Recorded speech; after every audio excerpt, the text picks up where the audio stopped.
What's up, Justin? Blue boat. Liz, hello, good morning to me. Good night to you. Yes. Hello, everybody. Let's get this run going. Just got done with my 34. I'm gonna run to Archbold, Ohio. Load in the morning.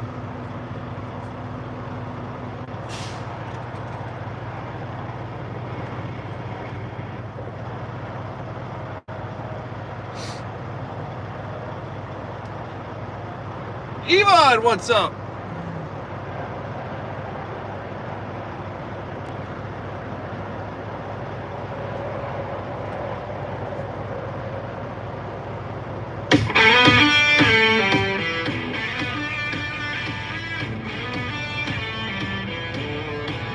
All right.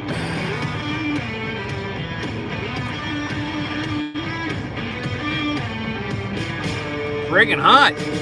It's friggin' hot there today. I got friggin' dogs. 2 of them. 2 friggin' dogs. You guys want to see a good one? Check this out. I pull up to the fuel island. I'm gonna pull this phone off here. I pull up to the fuel island to get fuel. There's a truck sitting next to me. Check this out. See that truck right there? That one? Right there? See that guy? That jackwagon's in the shower. Parked his freaking truck in the fuel island. Walks inside, he's in the shower. How do I know this? They made an announcement here. To the driver that's in truck number blah blah blah, sitting in fuel island number 24, you need to move your truck immediately. That is not a parking spot. Well, 5 minutes later, the phone rings as I'm checking out. The lady says, "Sir, where are you?" She said, "Are you in your truck?" "What do you mean you're in the shower?" "Sir, you can't park your truck in the fuel island and take a shower. You need to move your truck." "No, sir, you need to stop doing whatever." And then she hung up the phone and she looks at me and goes, "These people are idiots." I'm like, I'll throw up the short tomorrow, guys. Watch for it. Come on, drivers, don't park in the frickin' fuel islands. Don't be jackwagons. Son of a bitch. Find a parking spot. If you can't find a parking spot, go to the next damn place to find a parking spot. It ain't that hard. Rant over. All right, let's get this show on the road. I can't move my truck. I'm in the shower. Yeah, buddy. What's up, Angie D and AZ? How you doing, sweetheart? All right, guys, I'm turning my chat screen off. You know what to do. Archbold, Ohio, here I come. Turn left, then turn right. Turn left, then turn right. Oh, it was a long 34 here today. Long 34.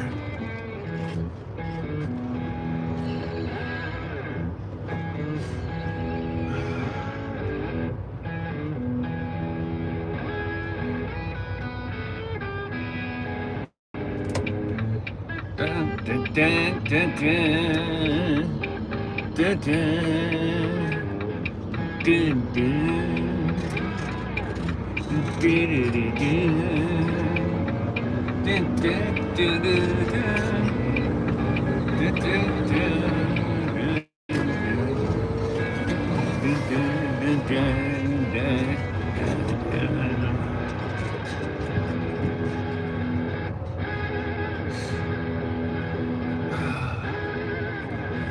Turn left, then turn left. I will. I most definitely will turn left, I promise. We are following the bouncy ball today because I have no idea where I'm going. Cat! I see you, Cat. Before I turn this off, Cat, thank you for the other day, Cat. I appreciate that. I saw that 10. You got crazy dude again, Cat. Damn it. That guy never pays for anything. I need to change my name to Crazy Dude. Cat, love you. Thank you so much for that. That was awesome. Guys, when I shut this chat screen down, please remember, gifted memberships I cannot see. Only beep in the ears I get are for super chats. I do see them when I watch them back. So please remember that. Just because I don't respond to them doesn't mean I don't know they're there. Thank you so much for that, Cat. Appreciate it. For the people that who all you got. I can't remember. I just remember seeing Crazy Dude on there. Remember, God damn it, go figure. You got Crazy Dude. I mean, of course you did.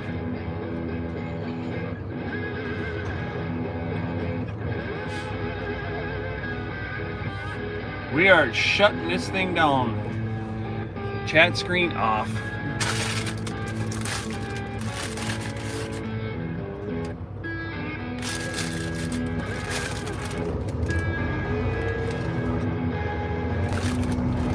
NGD and AZ. No! I'm shutting the chat screen off.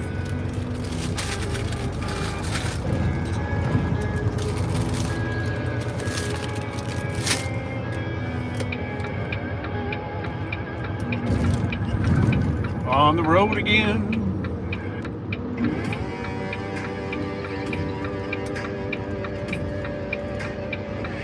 I'm so glad to be on that road again.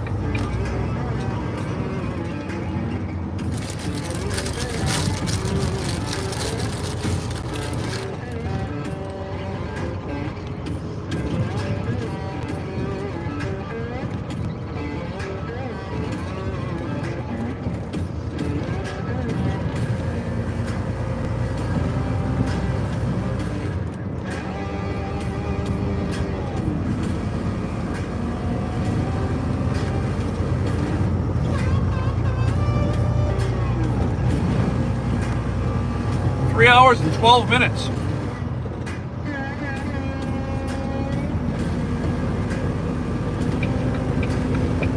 Continue on route.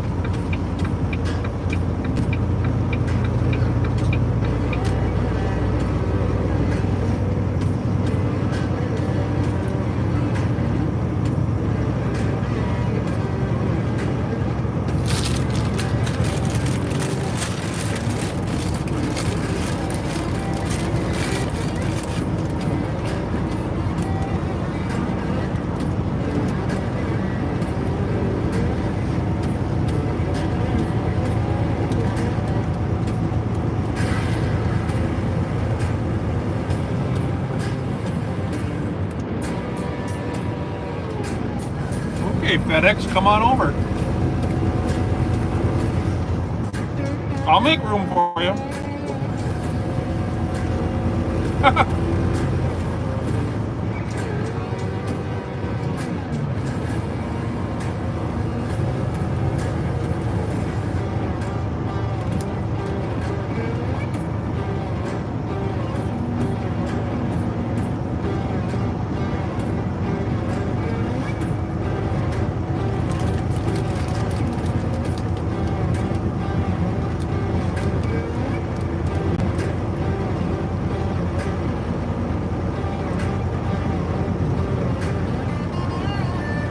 I did put together a video, guys, for all those screenshots you put in Discord the other day.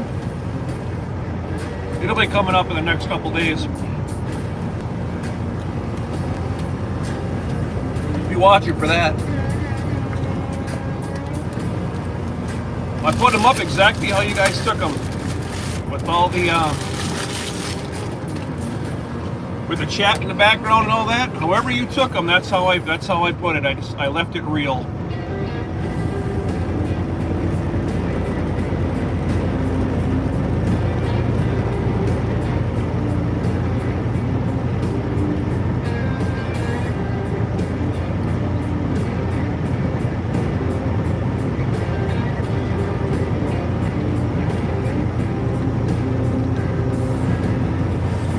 We got beep in the ear.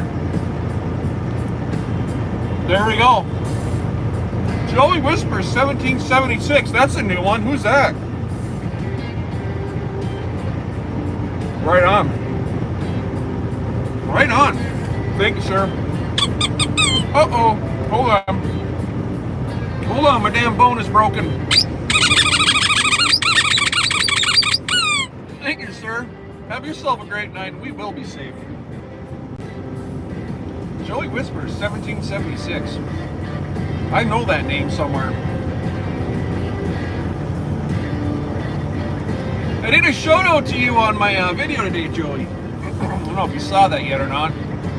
Right at the very bitter end, the nuclear banana was calling for his long lost brother, the Red Baron. You guys didn't see that video, check that one out. I don't know if it's a video or a short. I just don't remember. But it was today's. Shout out, Joey Whispers, 1776. Check him out on YouTube. Drives the Red Baron. The man, the myth, the legend.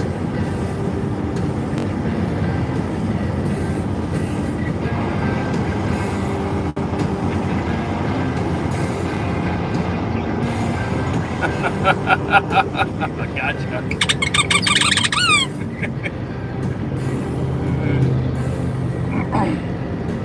Right on.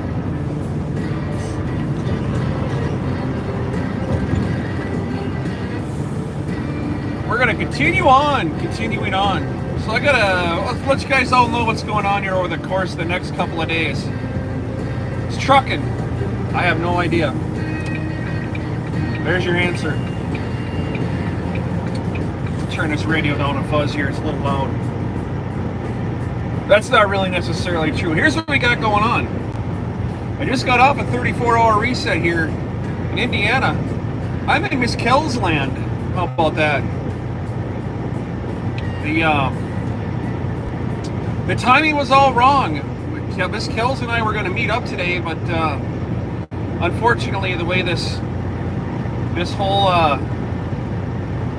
order kind of screwed me up. I wasn't planning on leaving until tomorrow morning. Miss Kells was going to come on over and say hello to the puppers. I didn't get that opportunity. I ended up having to sleep. So I left Wheatland, Pennsylvania 2 days ago, brought a load to Indy.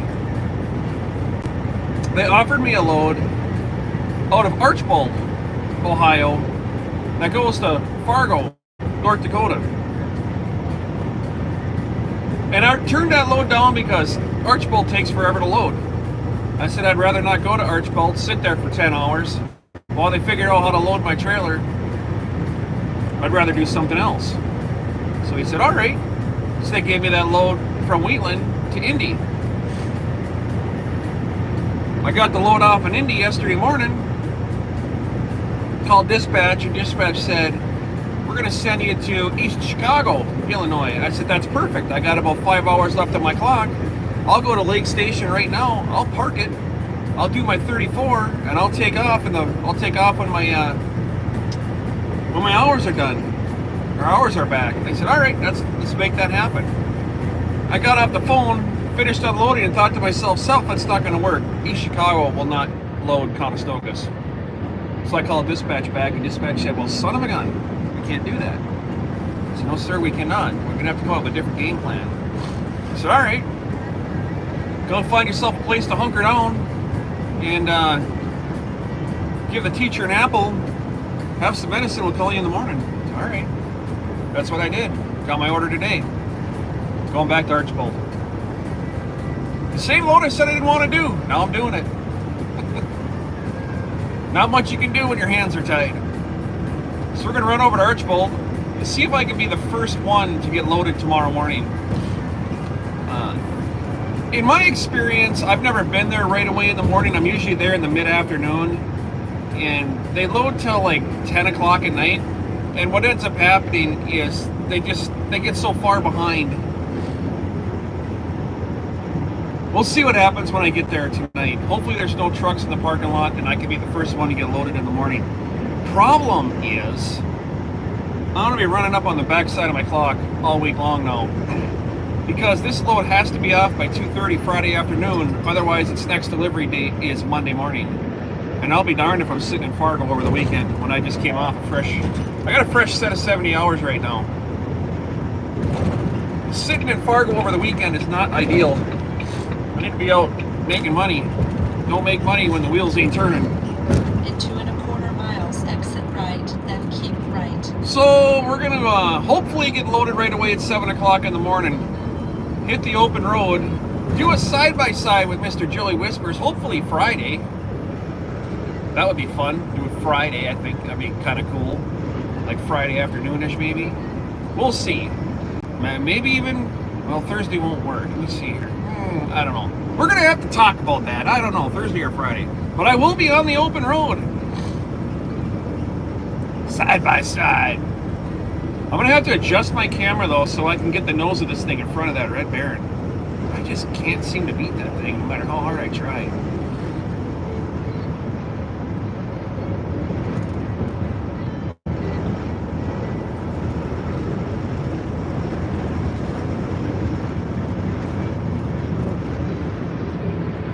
Man, they put the French vanilla creamer in the half and half on the wrong side.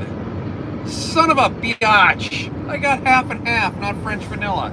This is nasty. Ish. I don't have any sugar in here either.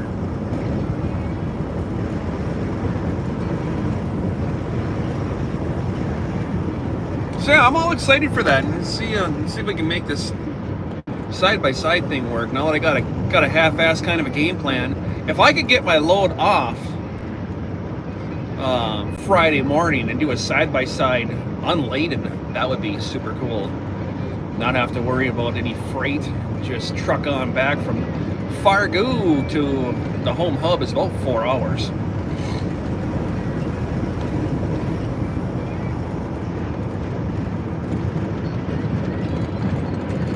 Oh, this coffee is disgusting. Exit right, then keep right.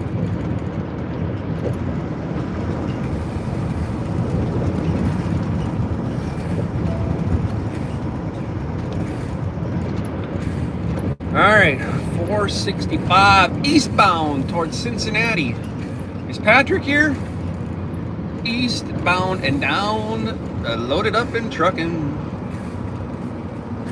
We're gonna time Patrick's ass out because it's fun.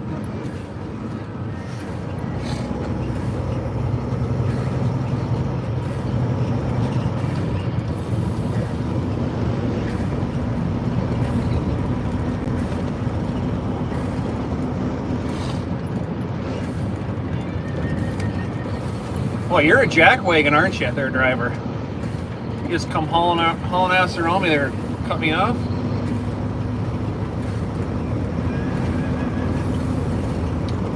Oh, yes, you did.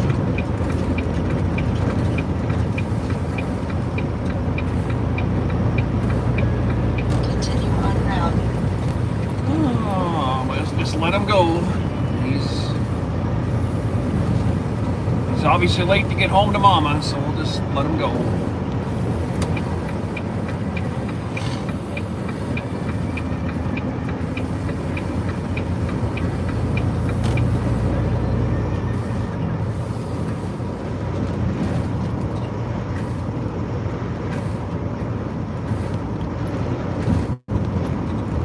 So back to Archbold. I haven't loaded out of Archbold in a long time. I try to avoid the place.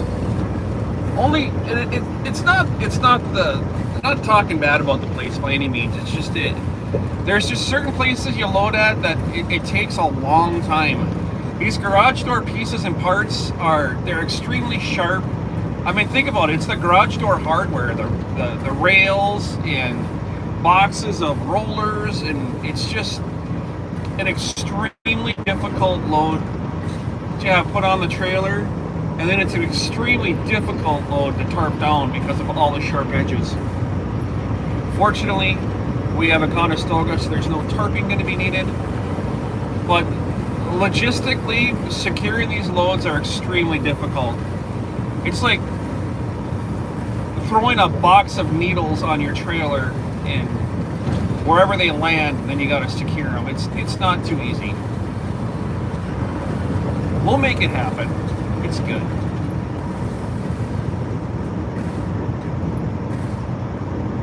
Fargo.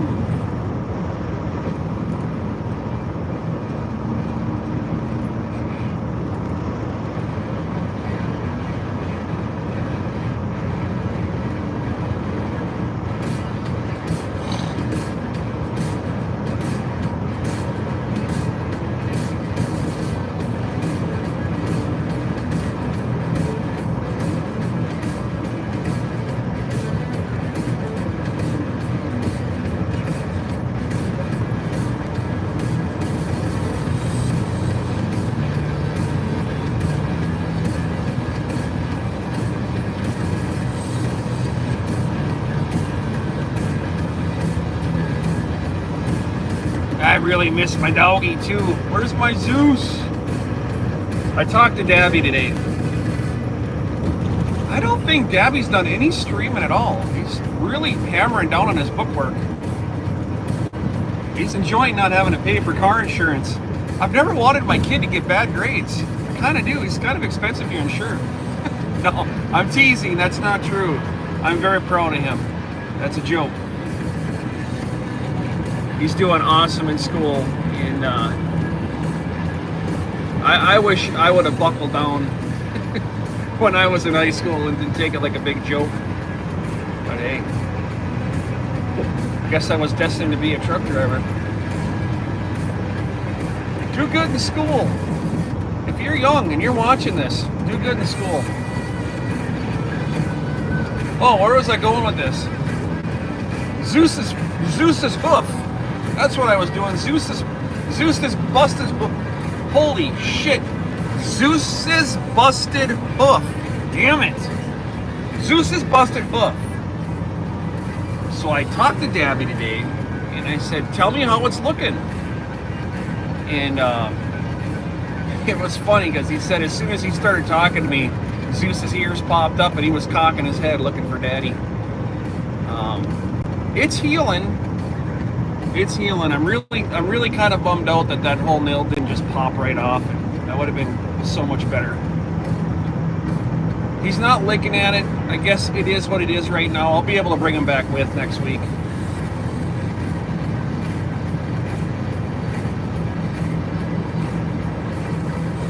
Continue on route. Got some good videos for you all coming up here in the next few days. Keep your eyes open.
Oh, this coffee.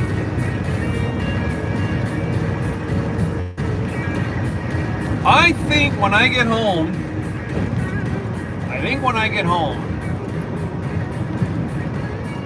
it's brisket time. I'm gonna do two briskets.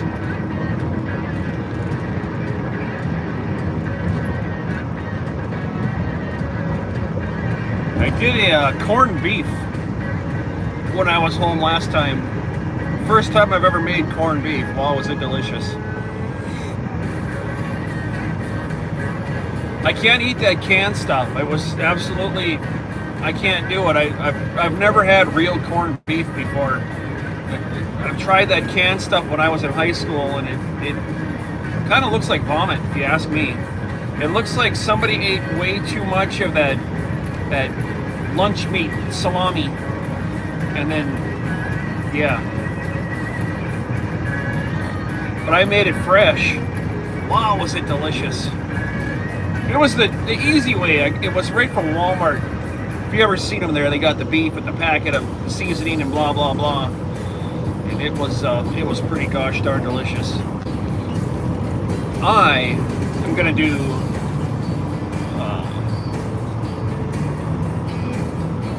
brisket. Before I was home, the time before that, I made 2 pork butts, and that stuff is gone now. So I got to replenish my lunch meat for the truck is gone, dwindled. It's history. So what I do is I barbecue this stuff, and then I individually pack it with the that thing that sucks the air out of the bags, whatever they call those things, the air sucky thingamajigger, the air sucker, the food shrinker in the bagger thingy dingy, whatever it is.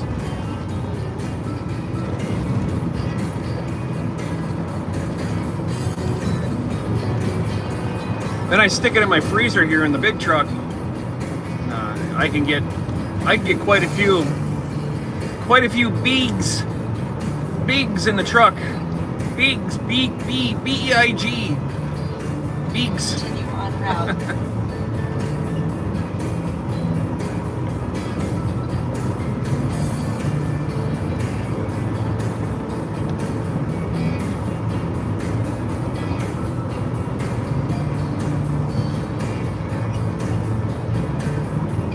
What do they call those things, those food sucky? Put it in the comments, guys, whatever that thing is called, that food air sucker, shrinky, vacuum and stick it in the bag. Vacuum sealer, damn it. There we go, vacuum sealer. Dun, dun, dun. That's not as funny though. It's that food sucky thingy. Damn it.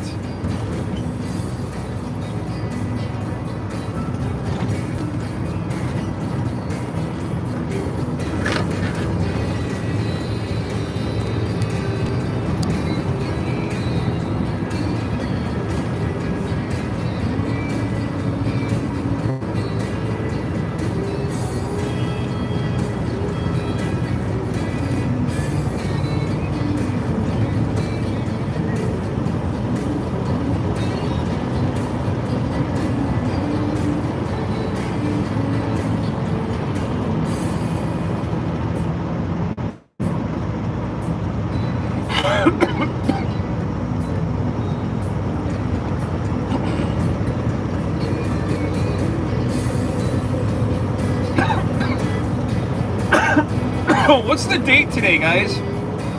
March, is it March 12th? Let's see, 12, 13. Is it? I think it's the 12th. It's March something today, 2025, yo. You're watching TruckerZeus. We're on our way to Archbold, Ohio. Just rolling through Indianapolis here. It's a whopping, what is the temperature outside? It's 56 degrees outside. Get this, y'all. 798,230.7 miles on the big yellow truck. We are 1,770 miles away. Means I'm gonna flip this thing next week. We're gonna flip 800,000 next week, y'all. 800,000 miles.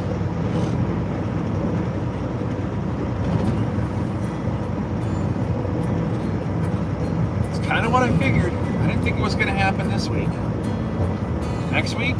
Probably. Well, let's see if I work the weekend. That all depends now. Now, hold on here. Hold on, Pollock. If I can't deliver this load on Friday, I'm going to have to deliver it on Monday, which means I'll be sitting over the weekend, and I will be sitting at my house. I guarantee that I'll be sitting at my house. If I don't make this load, then it won't be till the end of the week or maybe next weekend. But if I get this thing delivered on Friday, I want to turn and burn.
Move over a lane here. Why not?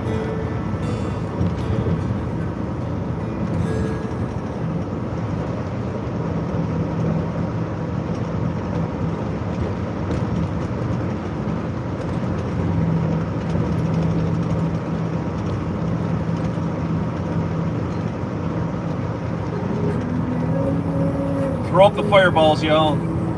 You know what it is. Fireball away.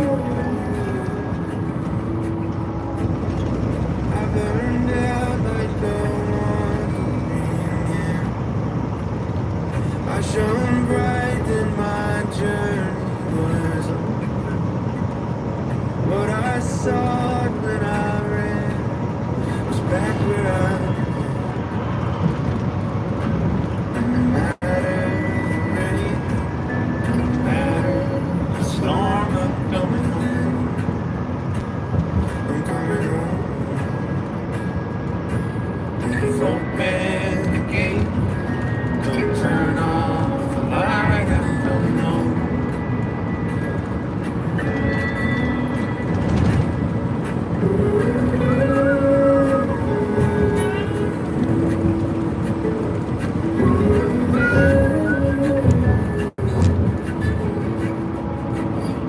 Well, I scratched in the dirt before I'm home. I gained all that I knew. In the end, what I found was nowhere near as nice. No matter the rain, no matter the storm, I'm coming home. Coming home. Leave open the gate. Don't turn off the light, I'm coming home.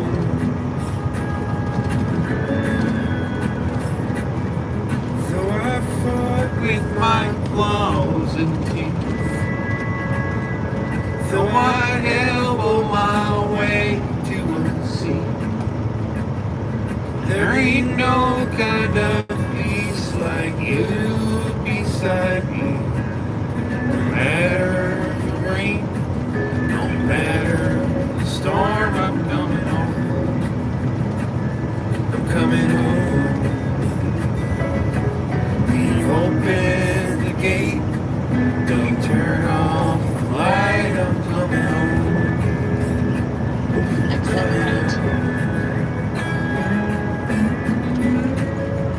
No one's as it seems in the photo. Nothing is as sweet as going solo. Nowhere I can ramble home. But I changed my mind. So I'm coming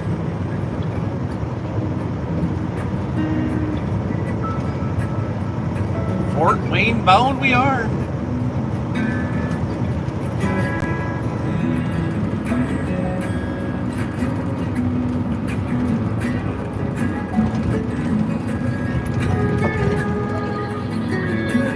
Easy coming in hot. No matter the rain, no matter the storm, I'm coming home. That was a bit much there. I'm coming home. We open the gate, don't turn off the light, I'm coming home.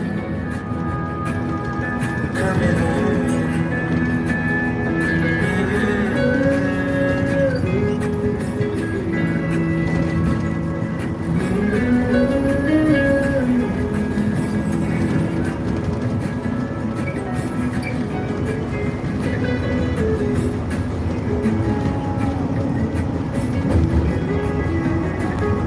In 3.75 miles, keep left. There we go. Jake Yell for tuning in tonight. Watching the big yellow bird drive up and down the road. I greatly appreciate it.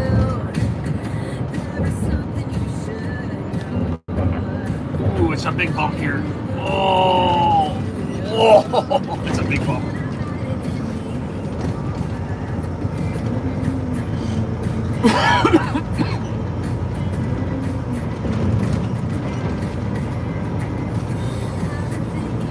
At least we're not on 70. Man, it's getting bad.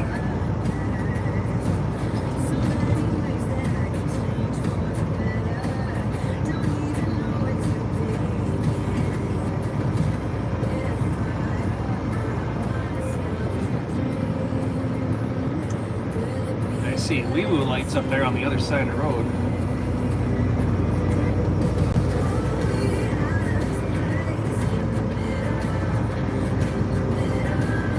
Is that wee-woo lights behind a big truck up there on the other? It is. What do we got going on there? Is that wee-woo light? Oh, I see reds and blues. That's not good. What did you do, driver?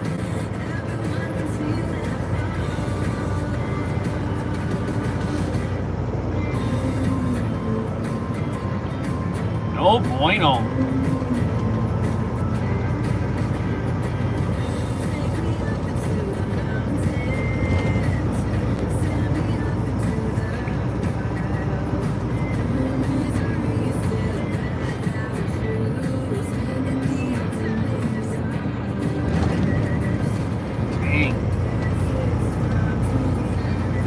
Looks like Indianapolis is busy today.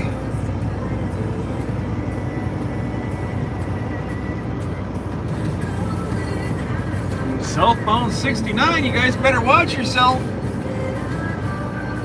They're gonna get you. In 1.5 miles, keep left.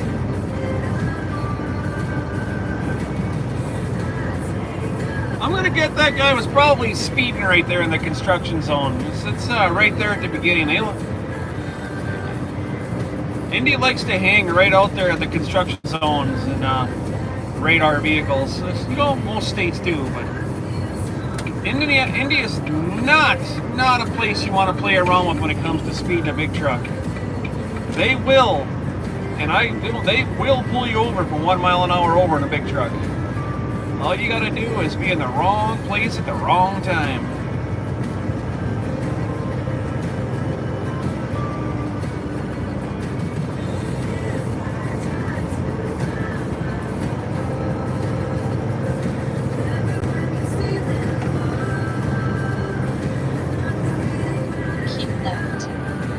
Keep left.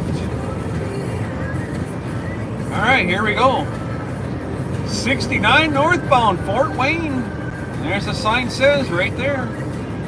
Boom! 69 northbound.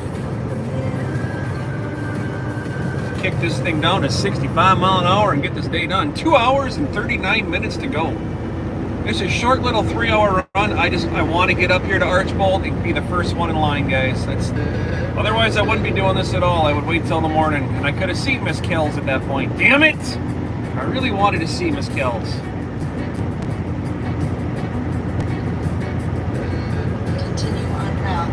kind of kicking myself in the ass. I got there yesterday and I parked. I watched Joey's stream for probably 45 minutes or an hour, and then I fell asleep. And then I woke back up probably another hour later, towards the end of his day. And then I fell back asleep again. But had I thought about it, I could have called Kells. Could have got together, had some dinner with the whole family.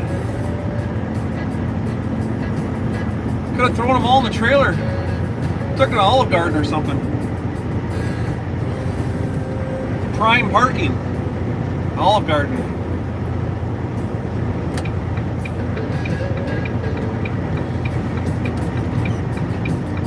You're not gonna let me over, are you? You aren't, are you? You...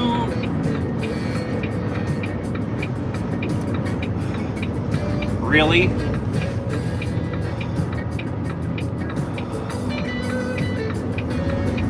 What a jackwagon.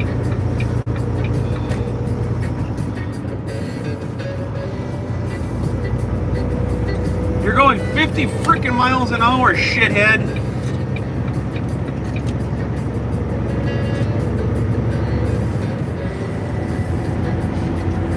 Not the big truck, the car I passed decided to pace me.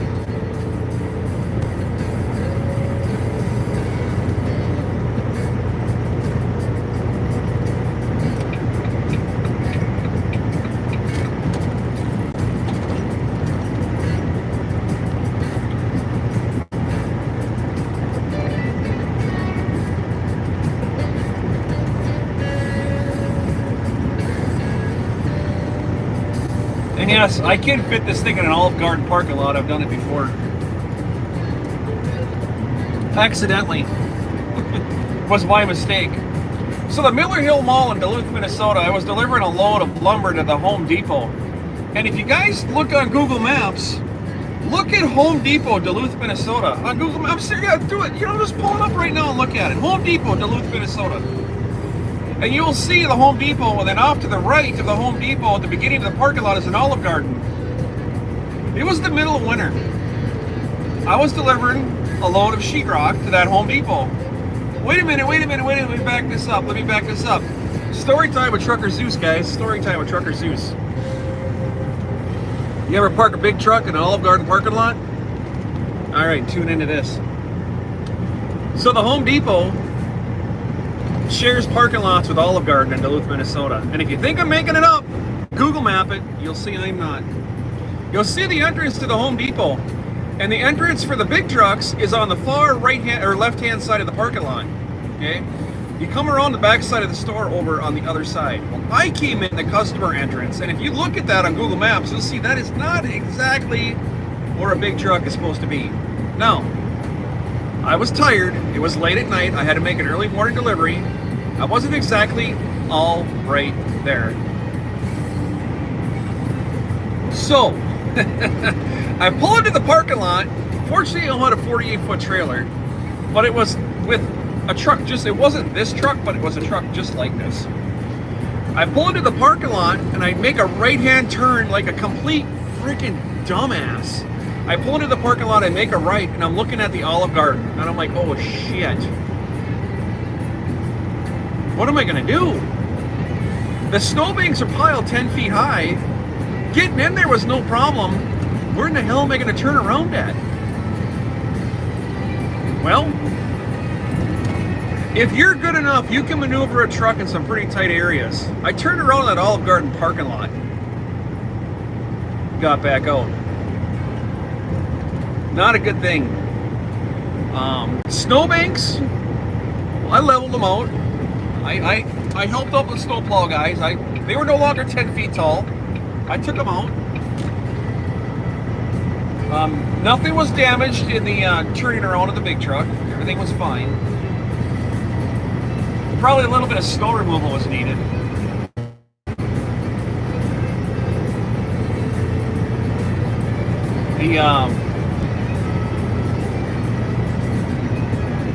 The place has there's like trees, like bushes and shrubs and stuff well, they're still there, but I think the top of them are gone. Let's just keep it like this. I got the thing turned around, y'all. Check it out on Google Maps. And here's one from yesterday. Let's continue on the dumb things pole-lock truck drivers do when they're driving a big truck. I delivered Pittsburgh. This would have been Monday. Monday morning I delivered Pittsburgh. Was my last stop.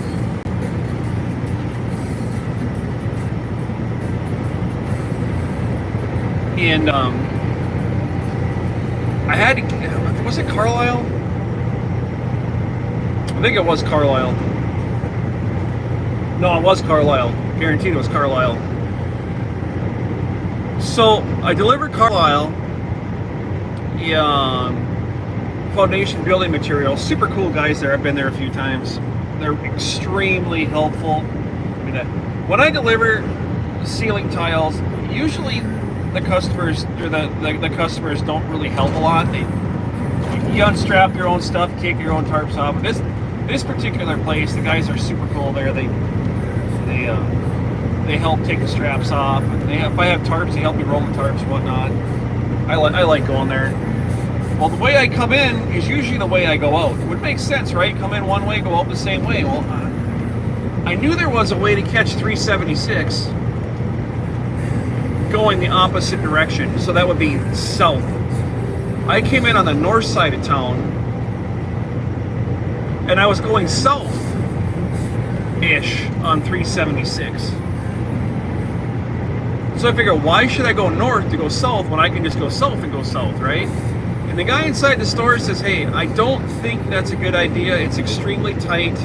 You're better off going back north and heading 376 or whatever it is over there and head south. Like, I said, all right, that's what I'll do.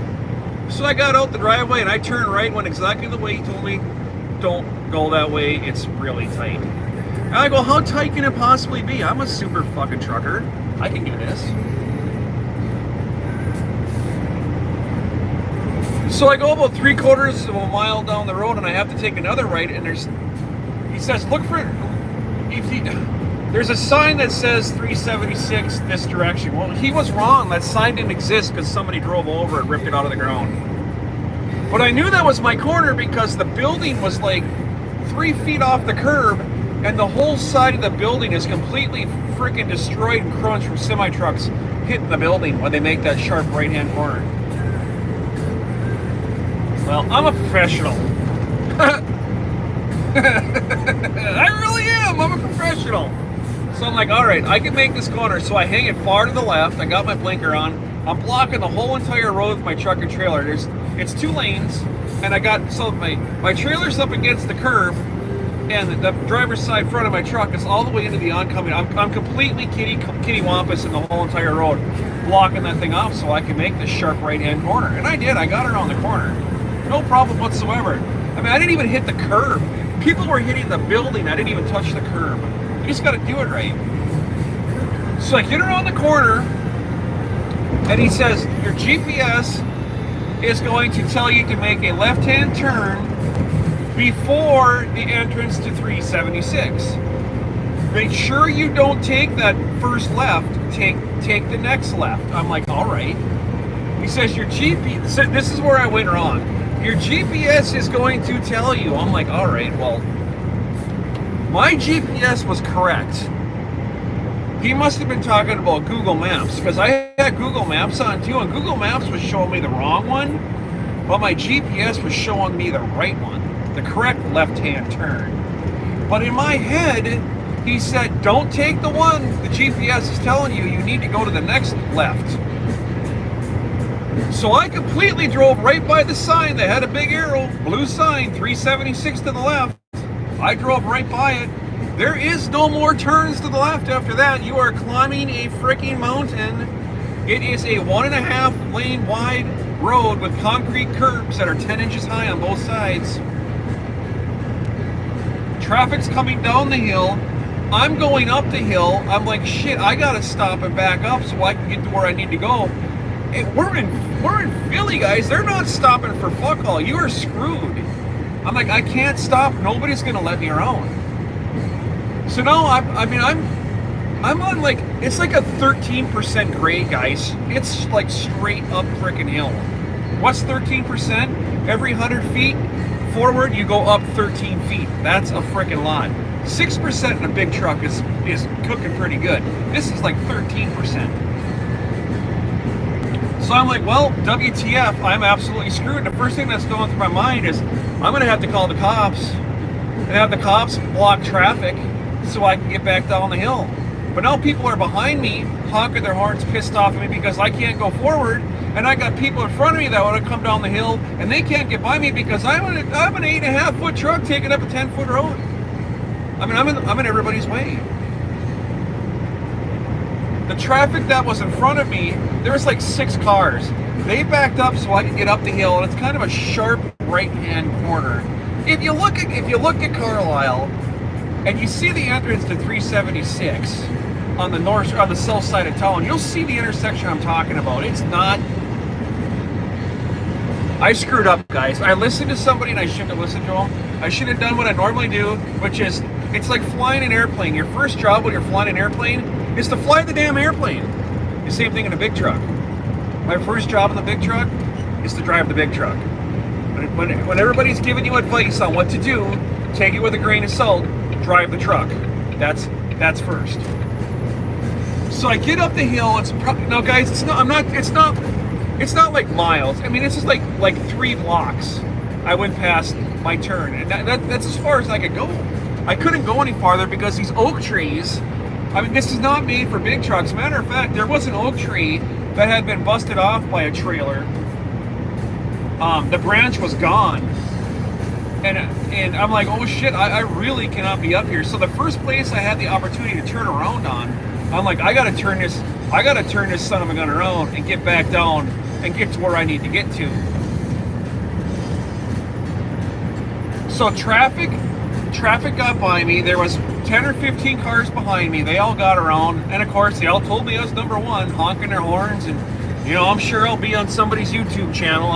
That's fine. I'll throw you on mine too. The people that were coming down the hill, they're all down the hill, so I was able to pull up, and it was kind of like, it wasn't a 90-degree side street, it was like a Y. So it was really easy to back into, but I was backing into this this branch of this Y. So one branch is what I'm backing into, the other branch is going back down to 376, if that makes sense. I'm backing up this hill, which is probably only 200 feet long, but the only place for me to turn around was there. Now think about this. I'm backing up the branch of a Y. Now I got to make a sharp right-hand turn to get out of there, and it's a switchback back down the hill. Now, you got to think about this. Semi-trucks and trailers are made to flex a little bit, but a semi-truck doesn't know how to do Kama Sutra. It just doesn't. And that's basically what was happening. I had to play Twister with my truck. And I turned the wheel hard to the right. Traffic stopped for me again. I waited for probably 10 minutes to be able to even start this maneuver. I stayed as far to the left of that branch of that Y as I could. And I pulled my nose in my truck. Gosh, I wish the video would have been recording, because this would have been like a 1,000 subscriber video for sure, because I was in such a shitty situation.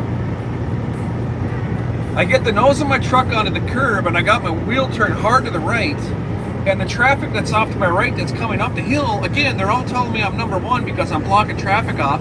There's a freaking telephone pole there, right there on the corner.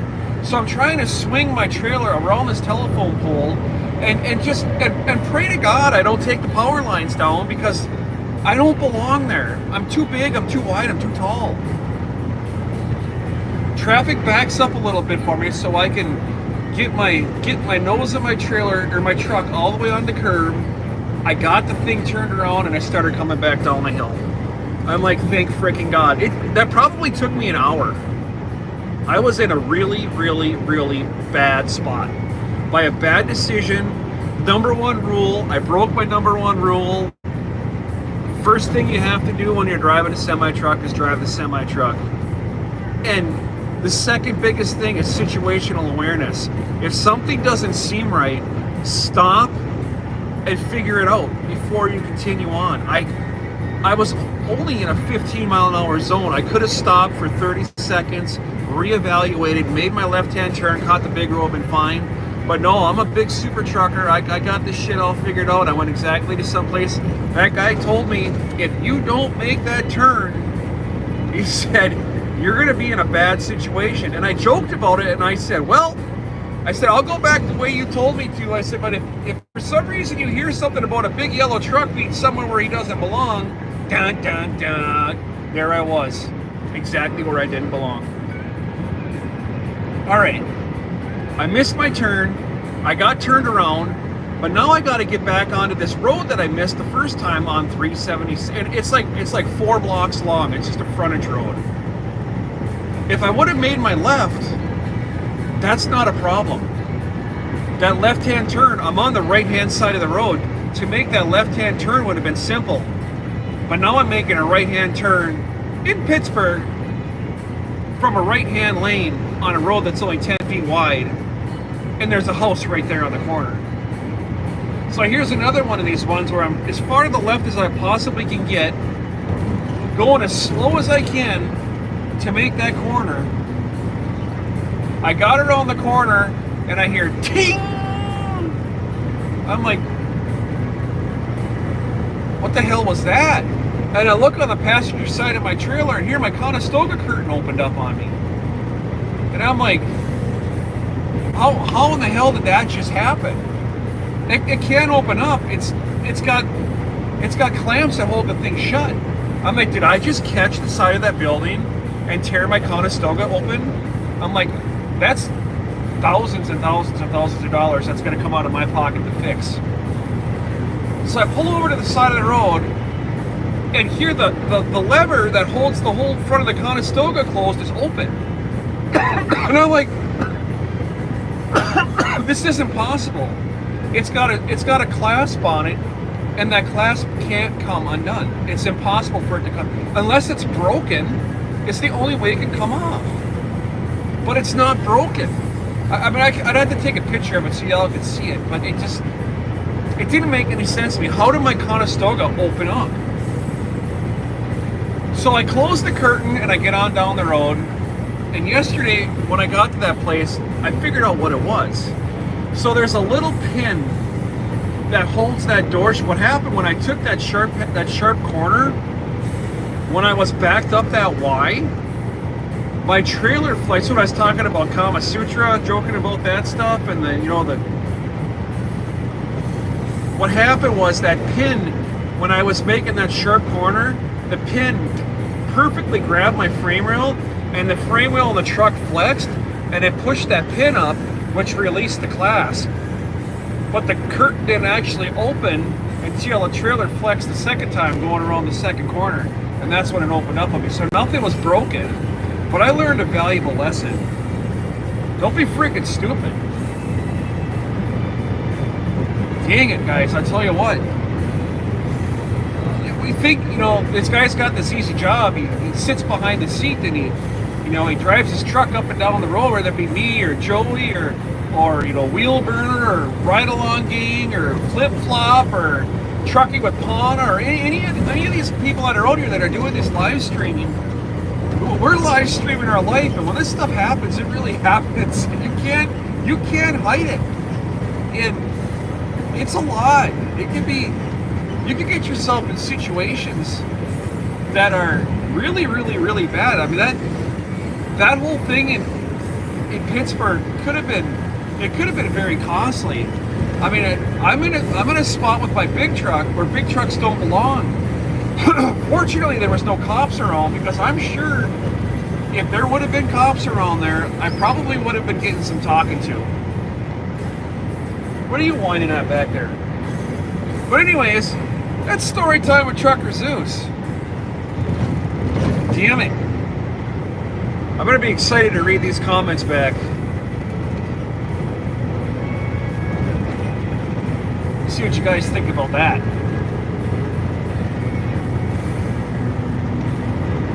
And I purposely did not stream that morning when I was doing those 3 stops, because I knew all 3 of those stops were a little bit more on the difficult side to get in and out of. One of them I had never been to before. One of them I thought I had never been to, but I actually have been there before. But the only reason I didn't stream on Monday was because I needed to have full concentration. I had to have my head in the game. I had to drive the truck on Monday. And to put streaming on top of it in a high stress situation as it already is, it just wasn't going to work. So that's why I didn't stream on Monday. Well, I did stream Monday night. We did the was that Monday night? Yeah, it was Monday night. We did the nighttime stream. Everybody threw their pictures in Discord. That was a fun stream.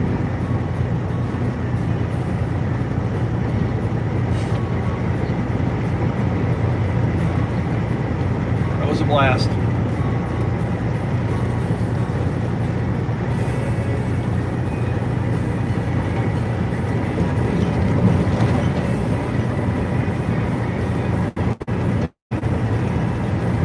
And I'm having a lot of fun putting these little videos together. I like the live streaming, but I'll tell you what, editing these little videos and stuff like that, you know, even though I'm doing it with GoPro still, I'm finding it really, really, really fun and rewarding. When you get done and you get to watch that, even those little 3-minute videos, it takes hours to put that stuff together. Even when I'm using the GoPro app, which is pretty simple. I'm trying to learn CapCut. I opened up CapCut today and I was playing around all that. I was talking with Joey about that a couple days ago, and I played with CapCut today. And actually, that's how I did my the video I'm going to put out in a couple of days with the pictures of the sunset. I did all that on CapCut. It's the first time I've used it. Pretty intense program, but it does some nice editing.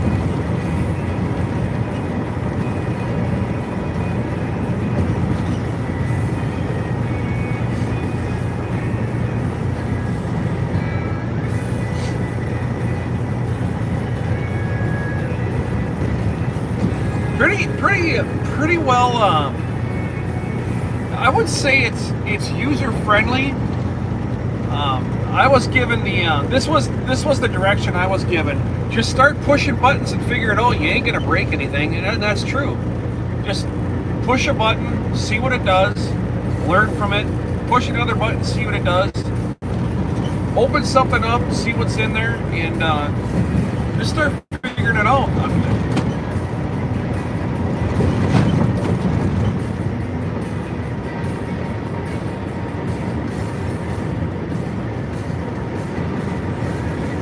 To think a year ago, well, it's just a little over a year ago now, I started doing this. I don't even know how to turn a dang computer on. Look at me now. I'm TruckerZeus. Oh, Jesus. Not. Oh, my God. Son of a bitch.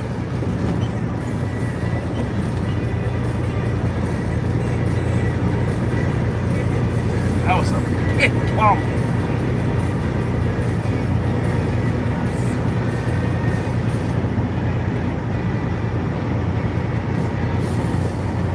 Why does my air conditioner feel like it's working all of a sudden?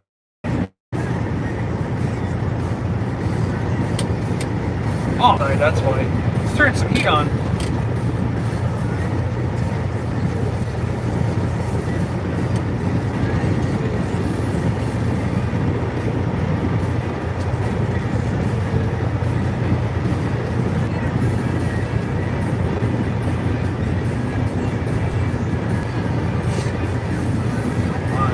Come on, heat. Start to blow.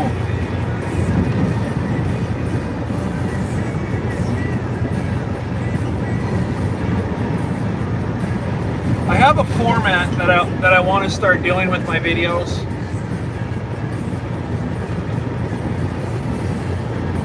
Not so much these short little, things like this, but I want to get more into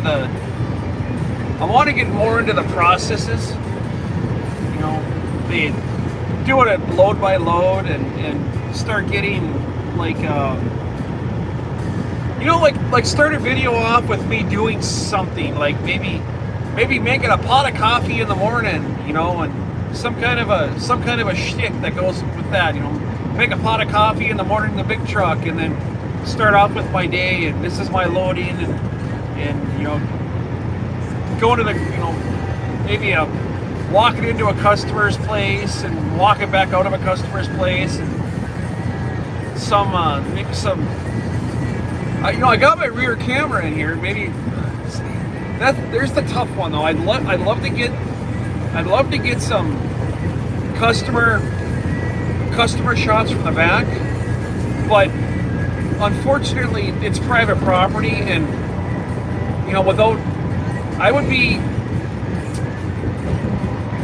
I'm sure there's some kind of legalities of videoing on private property without consent.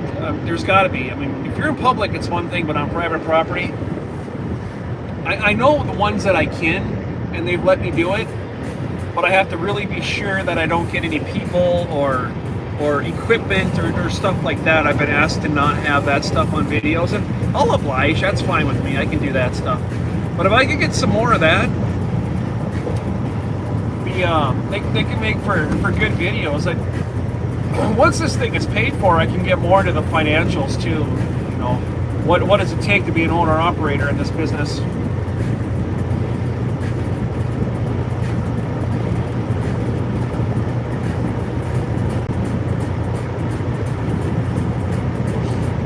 I was thinking maybe, I've said this before, maybe like one 15-minute video a week or something like that, and then out of that video make some shorts, and then connect those shorts to that video.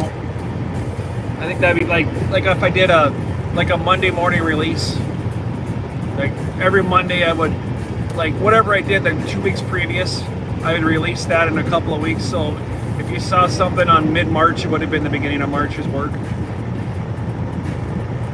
Kind of something like that, like on a weekly basis. And then I could just do small little clips throughout the week of the dogs, and it's like Monday morning could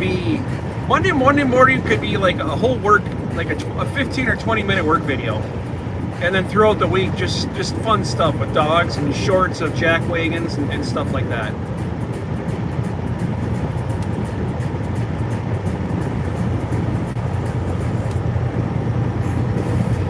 It's a time issue, and it's always a time issue. At the end of the day, when I park this thing, I'm exhausted. I'm not a young pup anymore.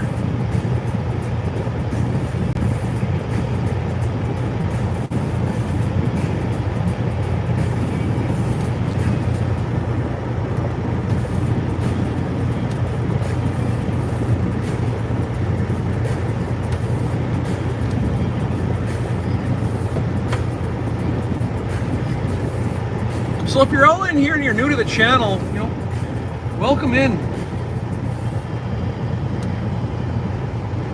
If you are new to the channel, my chat screen's closed. I'm driving, so if you say hi to chat, they'll let you know. And if you got questions, ask chat, they'll answer it.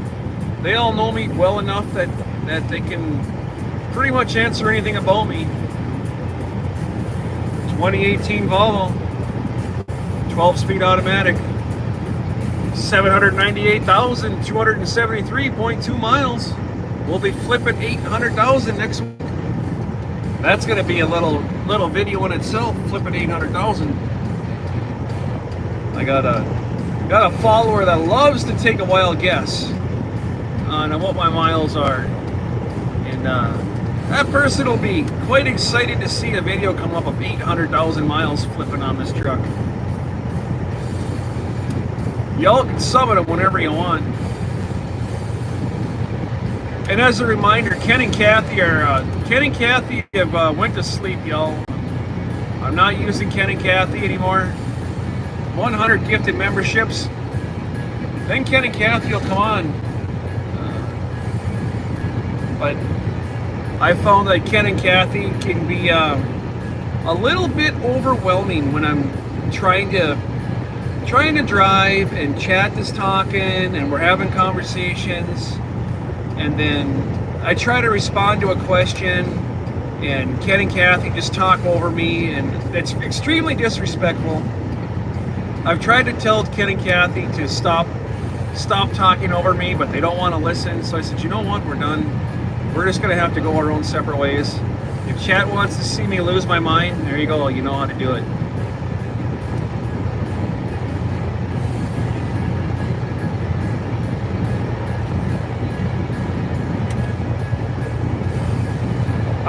I like this style of streaming.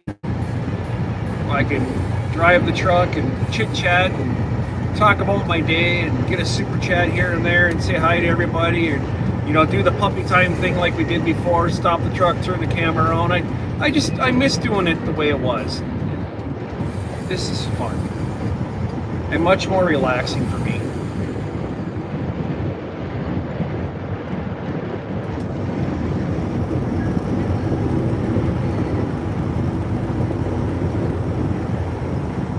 It's all about safety on the road. Take me back to the old dirt road where Mama and Papa used to go. Let's sing old songs from a long time ago. Time for the old days again.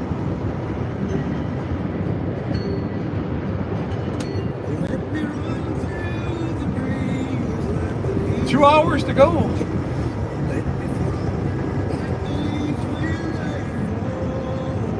I got 2 cups of coffee with half and half in them. We're good on that.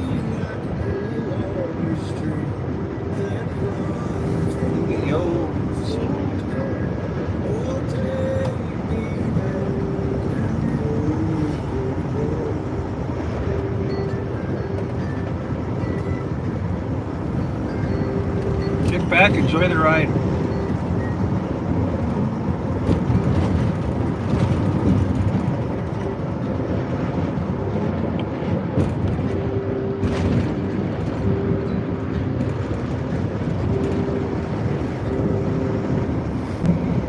We're going to be doing some 2-lane roads up here.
Welcome in, y'all. You're watching the TruckerZeus YouTube channel. TruckerZeus, my 6-year-old German Shepherd dog, along with his sister Misha, and the almighty gargantuan min-pin Chihuahua Thor, and me, Jim. We travel in the countryside in the big yellow truck, the Honey Bear. Big Bird, the Nuclear Banana. It's got so many names I don't even know what to call it anymore. It's the big yellow truck. Jump onto the chat, say hello. My chat screen's off, but chat can say anything for me that you guys would like to know. So if you have questions, just go ahead, throw it in there. Chat will answer it.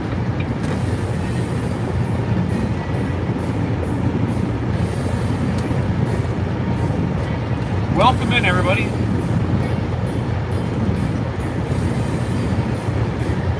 That's what chat's here for.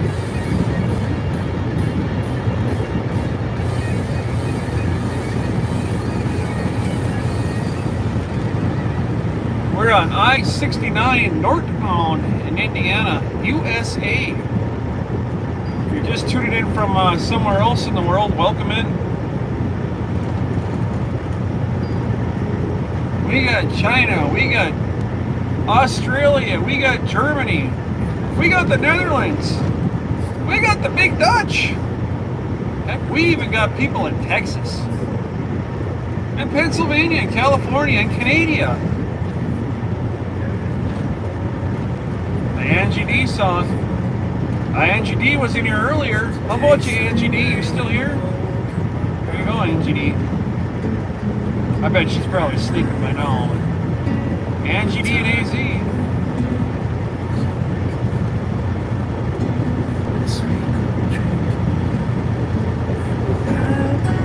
We got people in Argentina, people in South Korea. We got people everywhere. Isn't that awesome?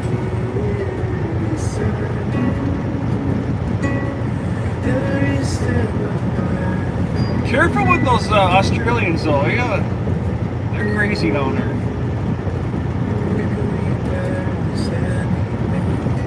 Got a good crew of people down under. Barry, Dave.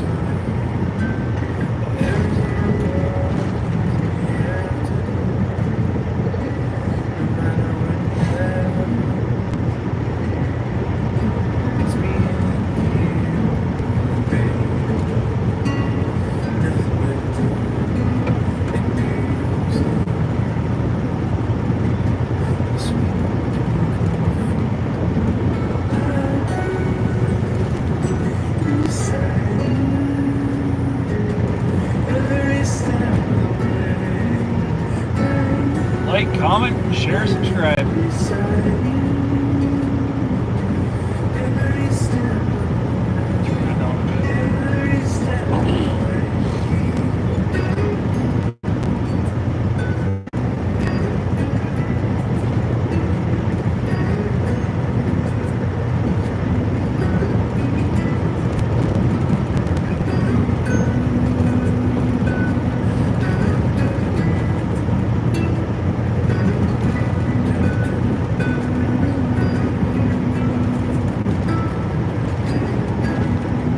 Beep in the air. Rook.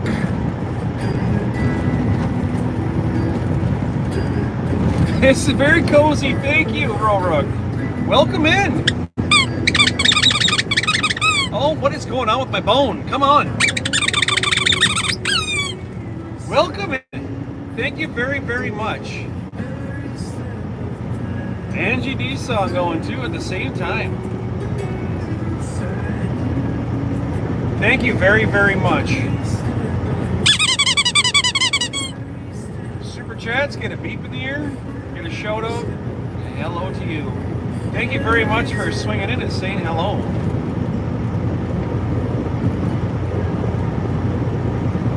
Very kind. Very, very kind of you.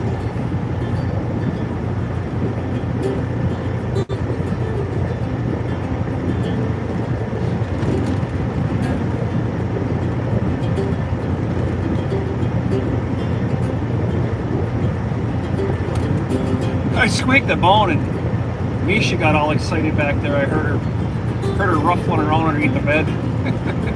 She's like, give me that bone. I'm like, no, that's my bone.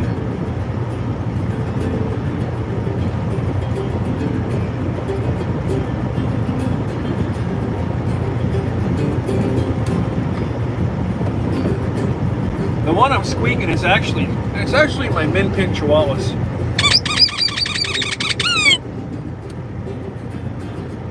He's cuddled up under the blankets right now. He don't want to play.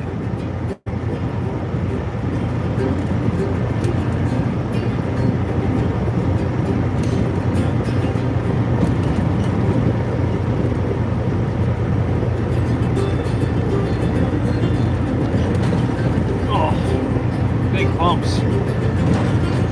Dang it.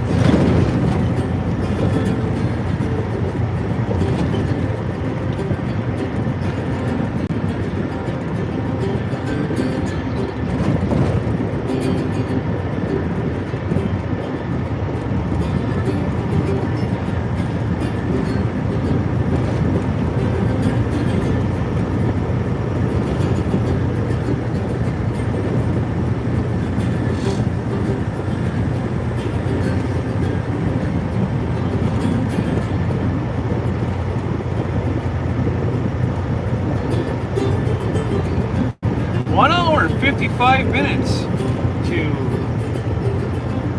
our customer here in Ohio. Again, this thing's gonna load tomorrow morning at hopefully I can be the first one in the gate at 7 a.m. tomorrow morning. They can load me up fairly decent. I should be able to make my 2:30 by 2:30 Friday afternoon. If not, I'm gonna have to detour at home, and I might end up having to drop this Conestoga in the yard and do something different. But I'd rather just deliver the load and have it done.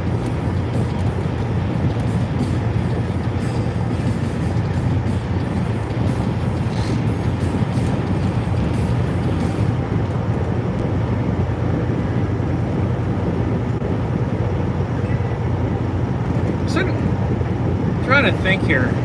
I think all these Ohio's, is that the Buckeye state? Is that Ohio? Buckeyes? Ohio Buckeyes? Is that right? I'm not into sports.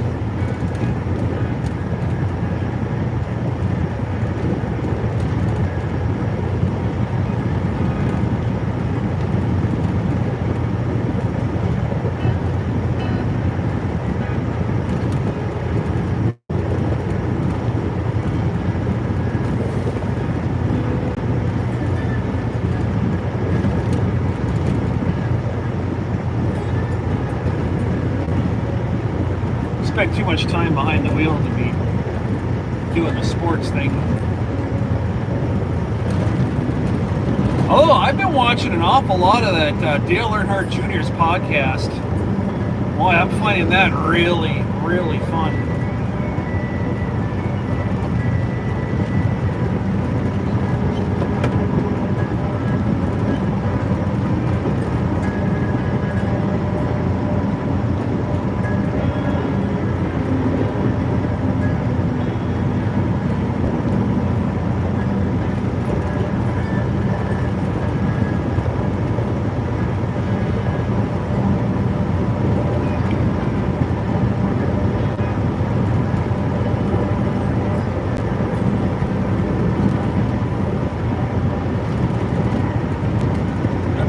This is the stop. Do I have to? I think I might have to back into this place and disconnect my trailer and pull out.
back again. How you doing?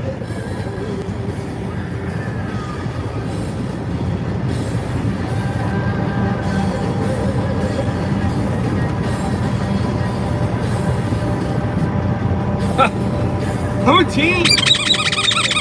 Yes, I can tell. That was a long one. Yes.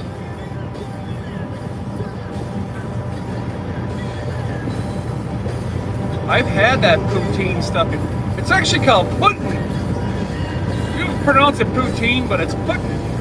Yeah, I talked to him up there. I did a lot of traveling in Canada over the years, delivering hot oil up there.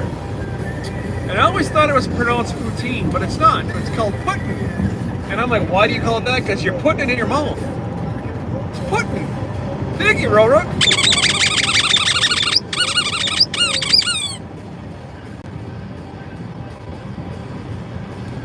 Knowledge like that, you will make yourself an awesome guide. I love useless knowledge. Please bring it on. I'll pass it on to the next guy.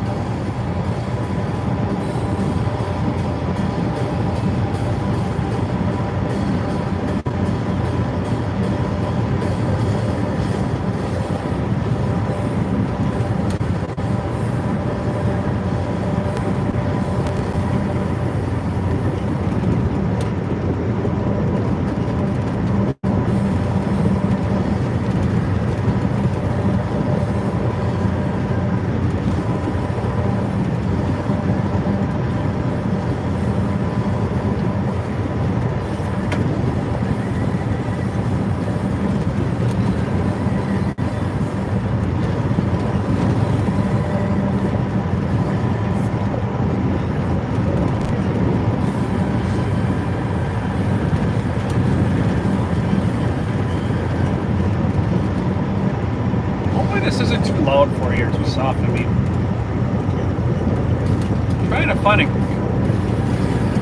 good place for the music at. It's all over the place.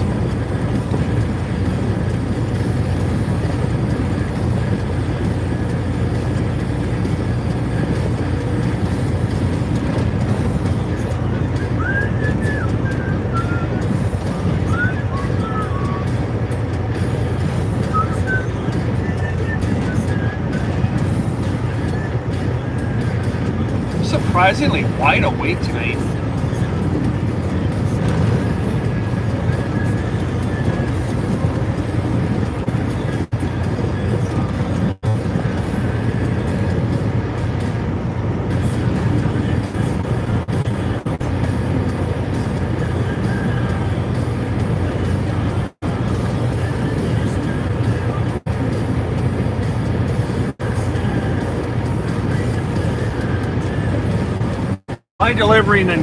I delivered Thunder Bay, Ontario, Canada every day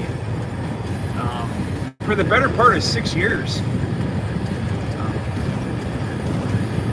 We have a oil refinery in the town I live in, and from my house in Wisconsin to Thunder Bay, Ontario, Canada, it's just a fuzz over 4 hours one way.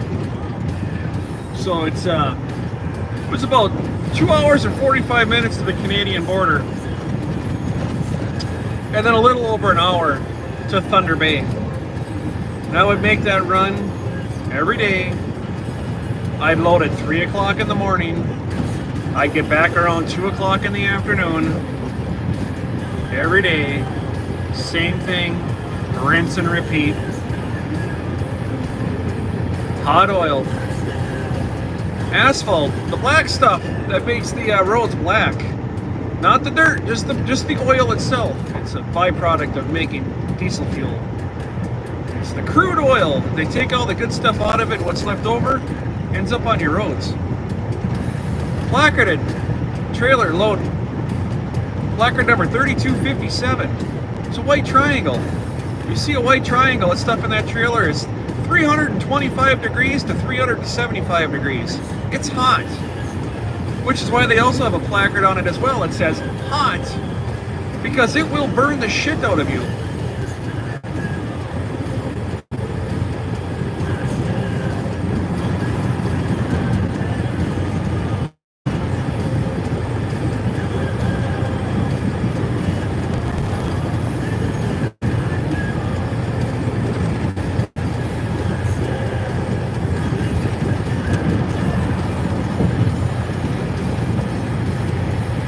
Fun fact, there we go.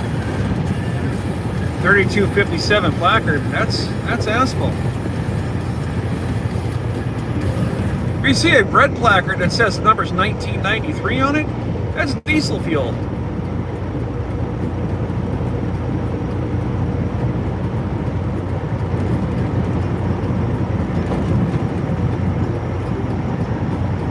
What's gasoline? 1203. If you see a placard 1203, a red triangle, that's gasoline. I don't remember what the one is for ethanol. In order to have an ethanol placard, though, it has to be pure ethanol. If it's got gasoline in it, it's got to be placarded as gas because gas is more explosive.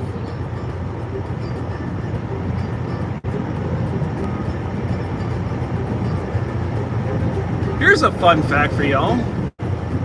When you pull up to a gas pump and you look at that, you see that thing says ethanol E85.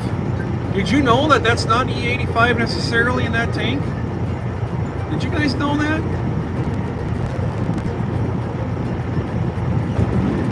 Did you know that it's not illegal for that not to be E85?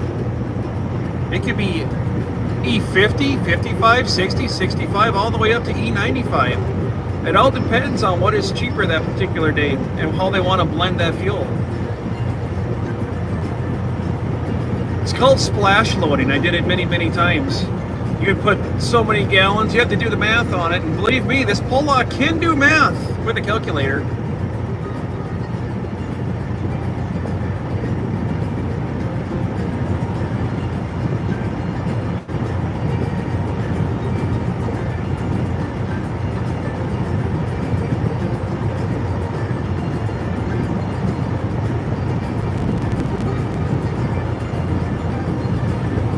So if you have a particular vehicle, guys, and it has to run on a certain thing,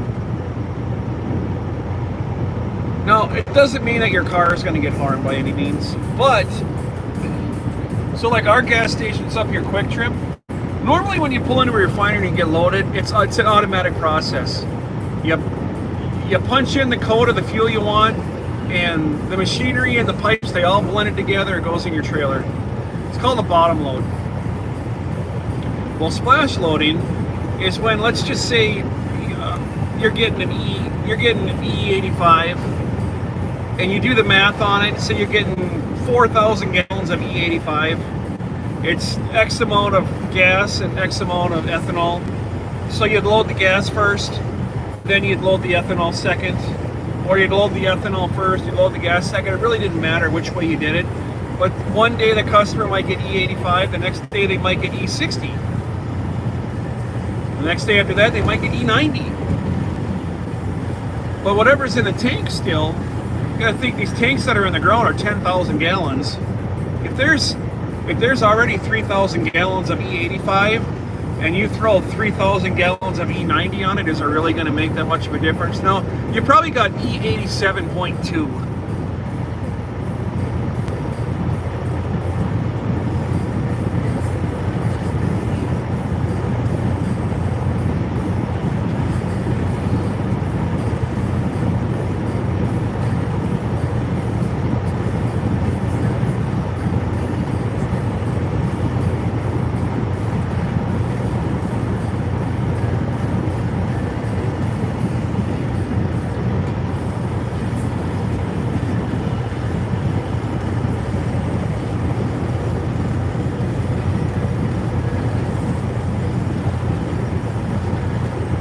Here's another one for you. Fun fact. Did you know that if I deliver diesel fuel and I go back to the refinery and I load gasoline on top of it, my trailer can explode?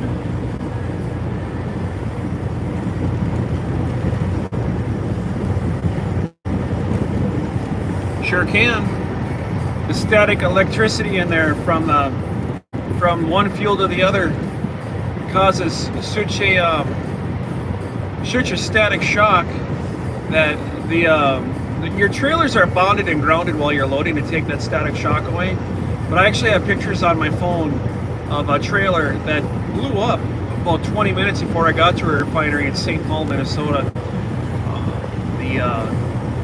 the ground was not working, and we were complaining about that not working, not making great contact, and the trailer didn't ground. And when the guy, you have to really make sure that you drain your trailers completely when you're hauling diesel fuel, because if you go back and you load gasoline on top of it, that charge can be an issue. And it was, the trailer exploded.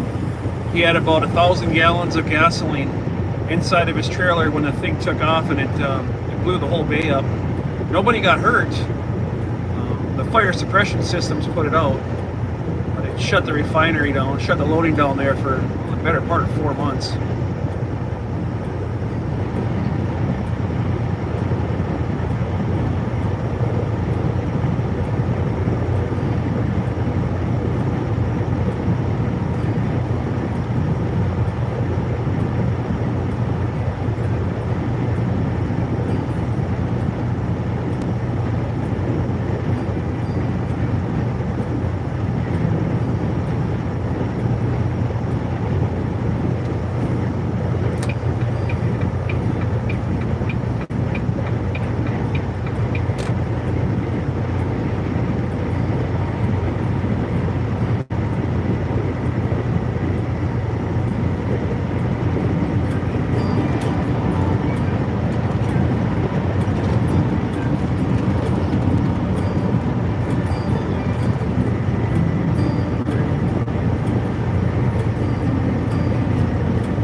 Flat top paint there.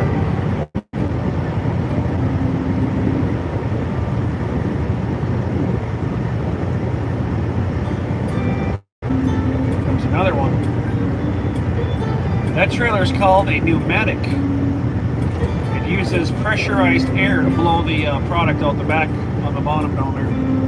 Yep, another pneumatic coming up right behind him here.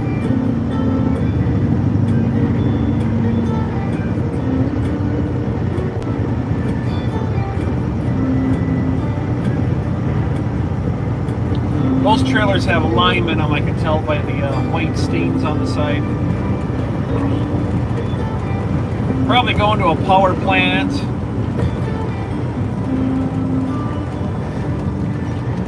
Lime is used in the power plants for scrubbing the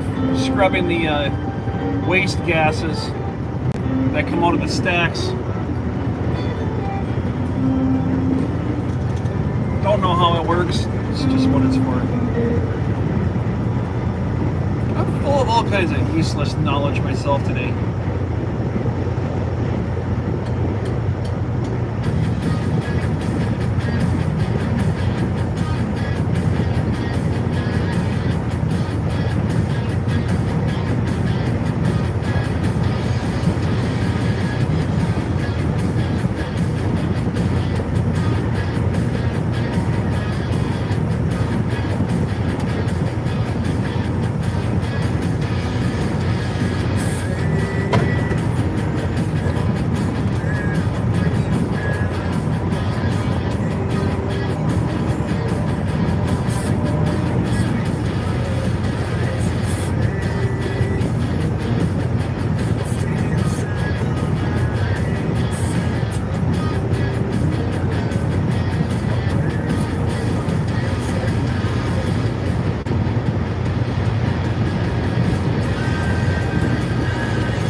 Lots of underglow lights on that pickup that just went by northbound. I thought those underglow lights were illegal. Is that just state by state? Now you can't have them in Wisconsin.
minutes to go.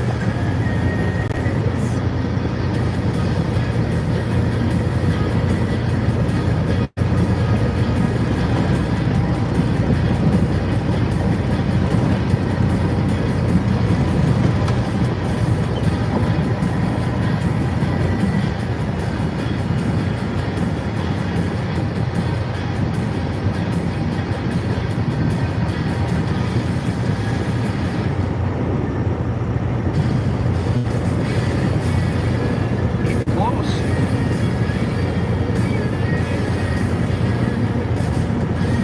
39 degrees though now. It's cooling off.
This guy can even see coming up behind me. He's got one working headlight and it's pointing straight at the ground.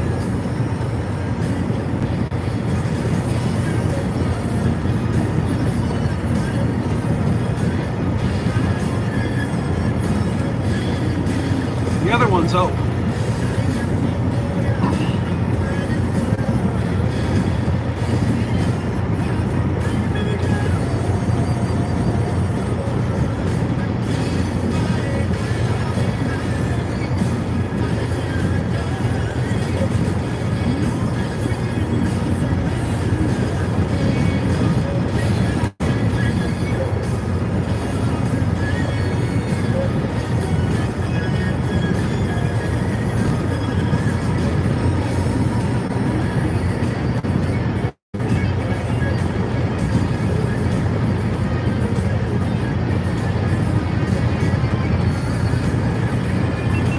All over the road too. It's time to turn on the GoPro.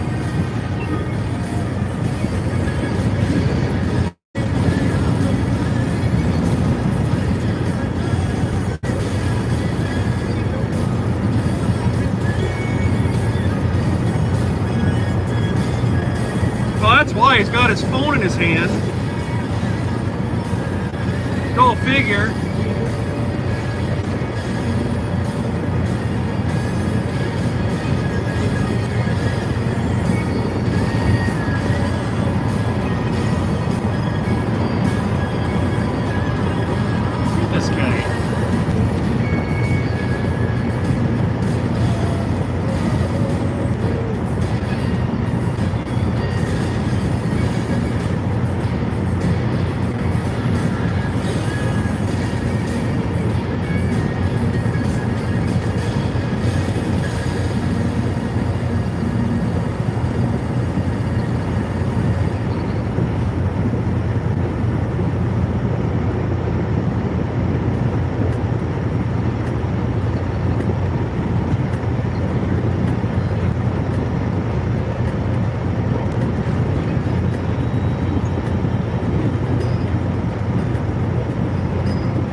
All over the road.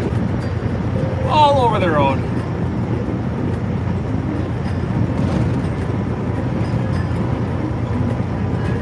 Look at this guy. No blinker. the fog line.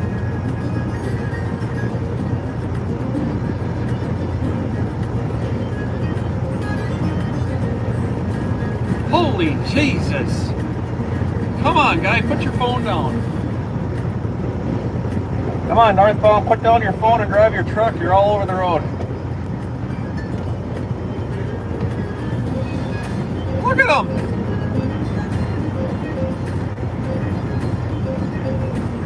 Holy shit.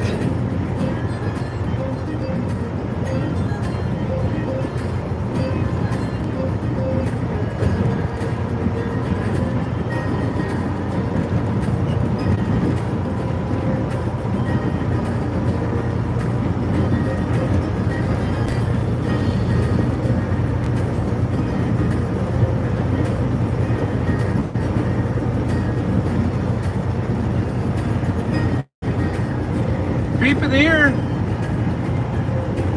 Roll Rook. Thank you.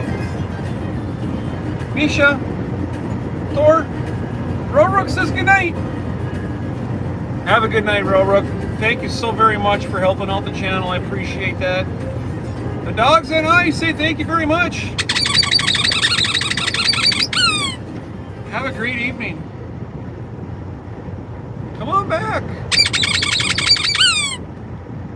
Catch a stream one of these days when I have Ken and Kathy on. We can chit chat while I'm driving.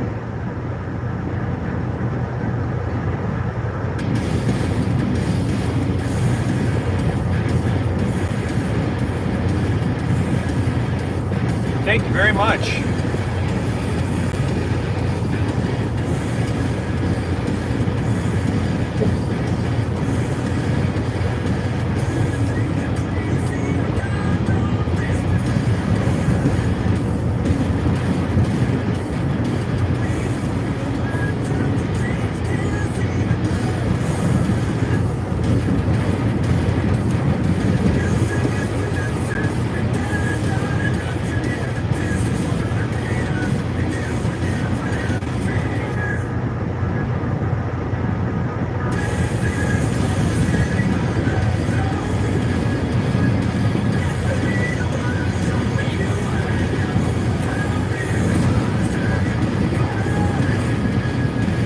Miles, 469.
Get ourselves around Fort Wayne up here.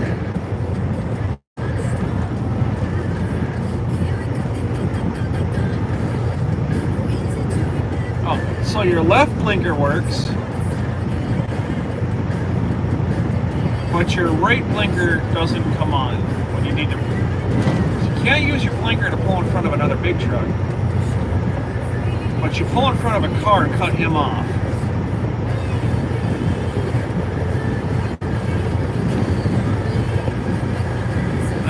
That was a real jackwagon move.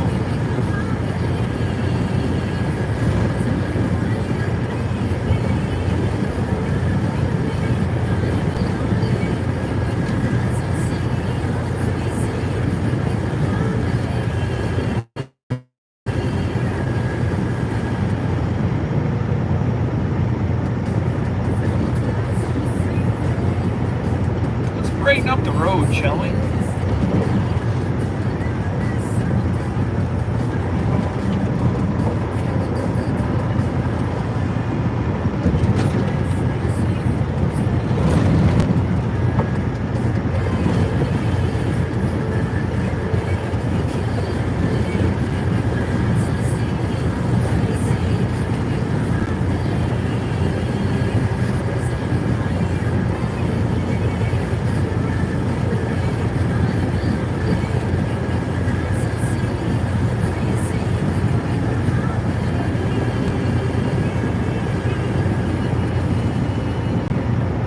Guy got any idea here?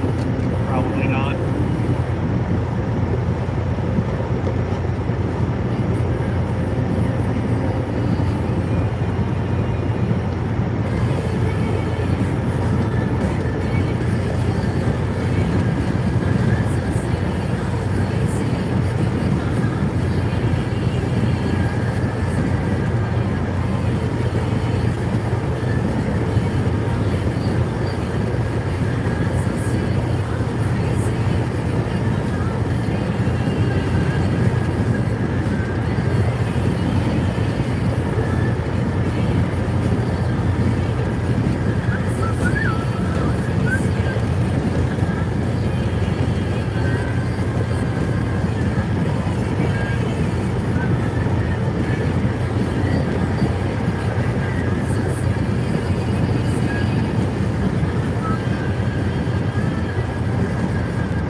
Out of it here a little bit and let this car around me, and then I'll go around this guy.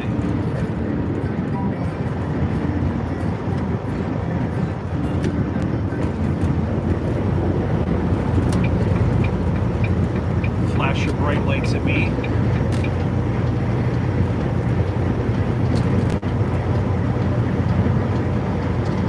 I hate that when people do that shit. Don't flash your bright lights at a big truck when you're passing them. I can fucking see you. I can see you coming up behind me. You don't need to flash your bright lights at me. I'm not fucking blind. That's not okay. I don't know where that's coming from. Who the hell is teaching people nowadays to flash their bright lights when they're gonna pass you? That's a fucking crime. Have some bright lights, asshole. You like it in your eyeballs? Probably not.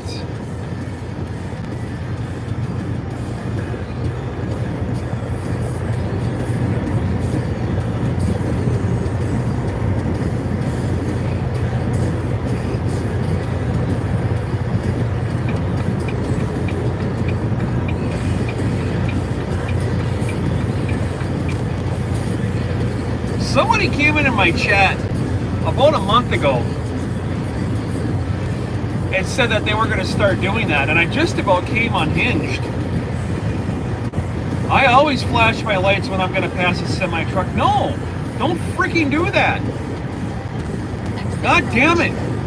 Flashing your bright lights to a semi-truck is a warning to tell us there's something wrong with our vehicle. That is not acceptable. And ever. Don't do it.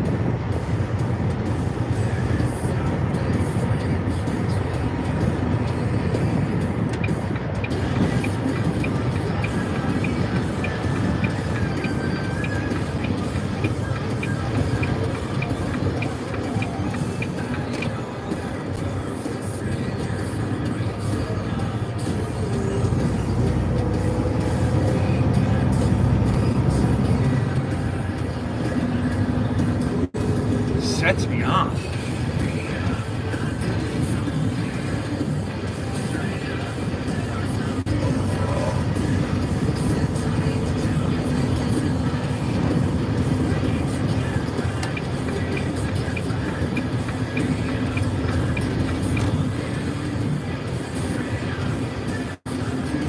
Continue on route. Sorry, Misha, did I raise my voice? I'm sorry, baby. Can't do that. Sorry, guy here, but I'm not driving 50 behind you.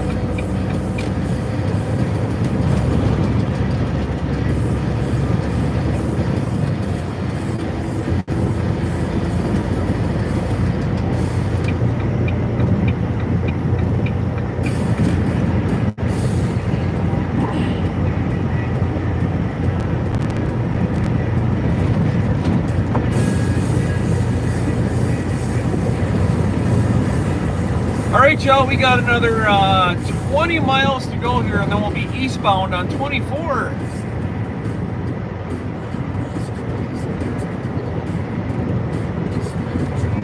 Or 69 east.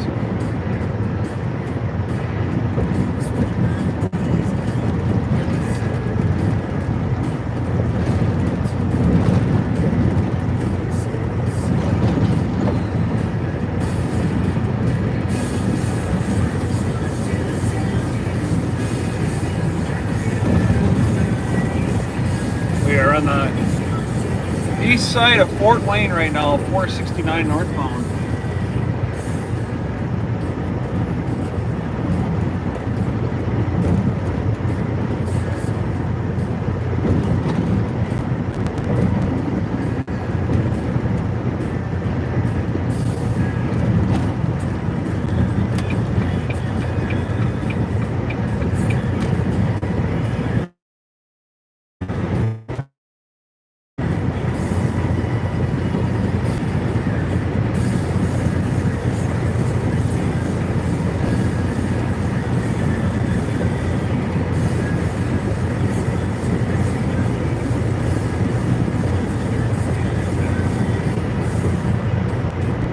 For losing my cool there, guys, but that bright light thing in my ear, my eyeballs, man, that just really jacks my chain.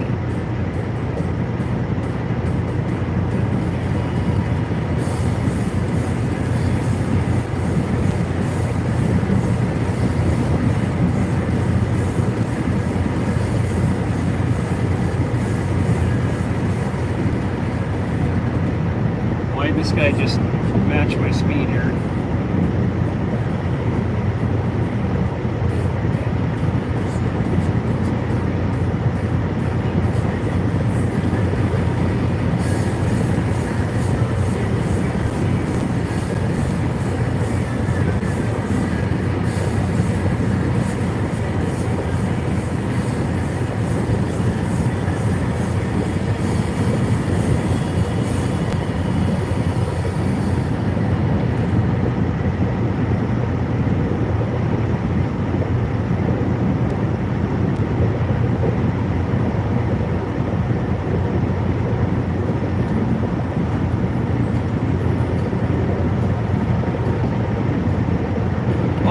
it out now, did you?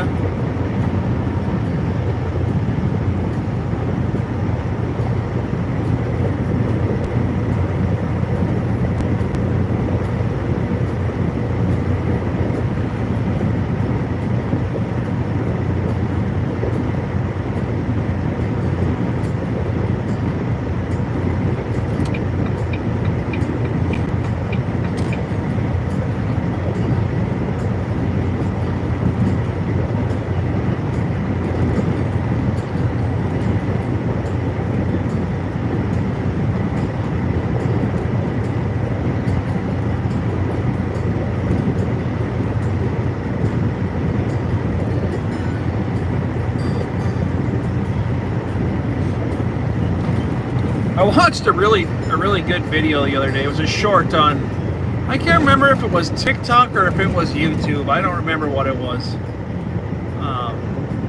It's this truck driver, and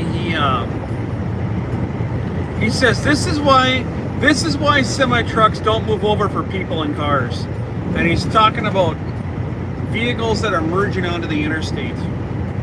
And he had the perfect freaking example of what a jackwagon is. He's traveling just like I am. He's in the right-hand lane, and there's traffic merging on from an entrance ramp on his right-hand side. So he moves over to the left-hand lane to let this traffic on, and this line of traffic, instead of letting him back into the right-hand lane and passing him on the left, this line of traffic, about 6 cars long, passes him on the right-hand side. Now, meanwhile, the traffic that was in the left-hand lane that let him in when he turned his left-hand signal on, move over to the left lane, there's like 10 cars behind him. And now all the traffic that merged on from the right-hand lane passes him on the right, and everybody that's behind him in the left-hand lane moves over to the right and passes him on the right, and now he's held out in the left-hand lane, and everybody's pissed off at the truck driver. I was like, there you go. When you're merging onto an interstate, you have to merge the traffic. We don't merge to you. You merge to the traffic. And the truck driver's the asshole. It's like, yeah, nailed it. That's exactly what happens. Whenever I move over to the left to be the nice guy, I get hung out in the left-hand lane, and then I'm no longer the nice guy. Guess you're just gonna have to eat the ditch or learn how to merge, one or the other.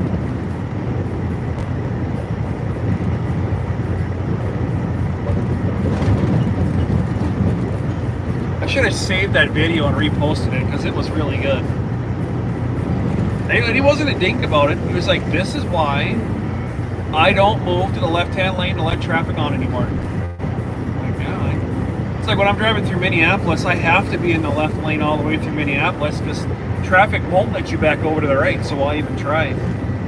I catch 494, 694, and I stay in the left the whole way around the loop. I don't even go back to the right anymore. I learned that one when I was hauling gas there. Then all you're doing is bouncing back and forth between lanes.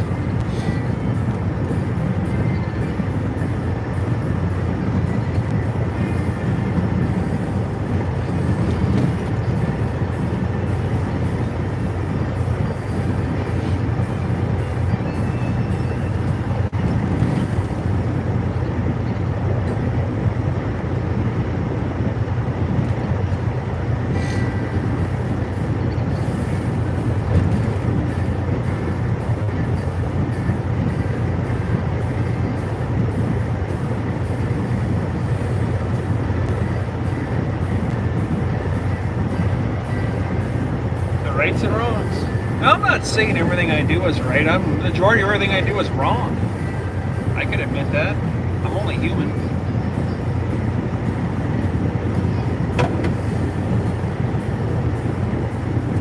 I got a video of me yesterday.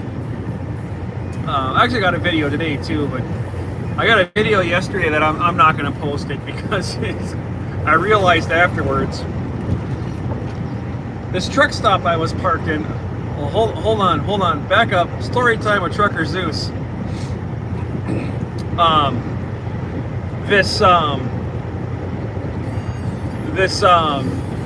Hold on here.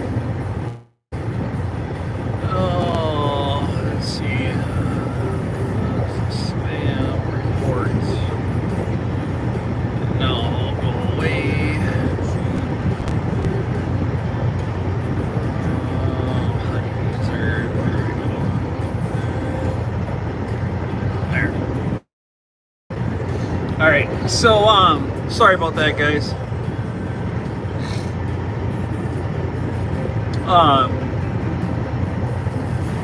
Ignore that fool. They've I don't know, they've spammed my channel for the last 2 weeks now with the same exact paste and copy BS. And YouTube's looking for them right now. They'll eventually find them, so just ignore them. What was I saying? Oh, so this guy was trying to park in front of me, like opposite of where I was. And the parking lot is really, really, really super tight. Like it's 10 foot. It's 10 foot too skinny, at least. Anyways, they're trying to. There's like 4 guys trying to help this guy back into this parking spot, and the guy was doing perfectly fine on his own. And then these guys come out and they're thinking they're going to make it better. You can't back into these parking spots that loves in one shot. It's just way too tight.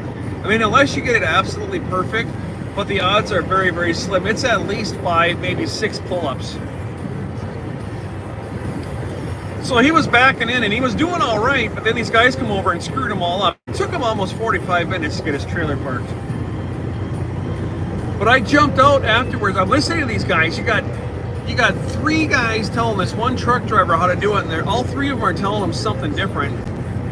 And meanwhile, he's like 3 inches off my truck. He's gonna clip my fender. And I railed on my horn and I stopped him, and he's looking at me through his passenger side mirror, and I'm like, dude, you gotta stop, man, you're gonna hit my truck. And he's like, well, no. I said, I don't know what you're doing right now, but it's all wrong. Everything you're doing is wrong. And the guys on the ground are saying, he won't listen. And I get out of my truck and I walk over to him. I go, do you want some help from somebody that might know what's going on here? He's like, yeah, can you help me? I'm like, no, but I can find somebody. I'm an idiot. No, that's not what I said. I said, I'll help you get in the rest of the way. So I had to get jiggy with his truck a little bit. We got him back in the hole. And he was really thankful, and I was BSing with all the guys that were right there, and they're all bad-mouthing the truck driver. The truck mouther's bad-mouthing the guys on the ground that are helping. I'm like, you know what the problem is here, guys? I said, is you got 4 people here that are trying to all do it your own way, but you can't all come together and understand that we're all trying to do the same thing here, is get the guy backed up into his parking spot. You're all telling him something different. Let's get on the same page here, and it works better. Or just walk away and let him do it on his own. He's a professional truck driver. He can get it in there on his own. So I go back to my truck. Well, the guys came over and they were all loving on Misha. They were a super good group of guys, younger guys. To come over, they were all loving on Misha a little bit. And I went to bed. I'm like, you know what? I think I'm going to post this video of this guy trying to back up into this parking spot. And I'm watching it back, and I realized I didn't have a freaking shirt on. I'm outside trying to back this guy into the hole. I'm standing alongside his truck. I got no shirt on. I got a big old 51-year-old pot belly fucking gut hanging out. Boobies are hanging down. And I'm like, I can't post this video. I can't put this thing up here. What are you doing? I felt like such a dumbass. I didn't even realize I didn't have a shirt on. But I wanted to help the guy out. Well, then today, guy's parking next to me. Same thing. But I had a shirt on this. I didn't get out of my truck this time. But I got video of him. I think he pulled up like 35 or 40 times to try to get in the parking spot next to me. I was actually sharing my experience with Joey while this guy was back. And I'm like, bro, you wouldn't believe it. I said, I got 3 guys out here. I'll tell this guy what. I said, it's like deja vu. Same shit from yesterday. Record the whole thing. And I'll put that video up later on. That guy was super nice too. The guys on the ground, they were kind of dinks. They went back to their trucks, never even walked over to say anything to the guy after he was done. But the driver and I were talking for probably 15-20 minutes after he got parked right next to me. And I said, man, you know you had that thing like dead nuts on, like the first time you tried backing in the hole. and he would have just come back underneath it. He would have been in the hole. He goes, yeah, well, I thought I was wrong, and that guy, yeah, that guy that's parked on the other side of him, that's helped the last 6 trucks get in, and every single one of them 6 he's helped, they've been there for 35, 40 minutes each because he had no idea what he was doing. Yeah, trust your instincts, man. He said, yeah, he said, I've been out here for 26 years. I'm like, yeah, no shit, this is me too.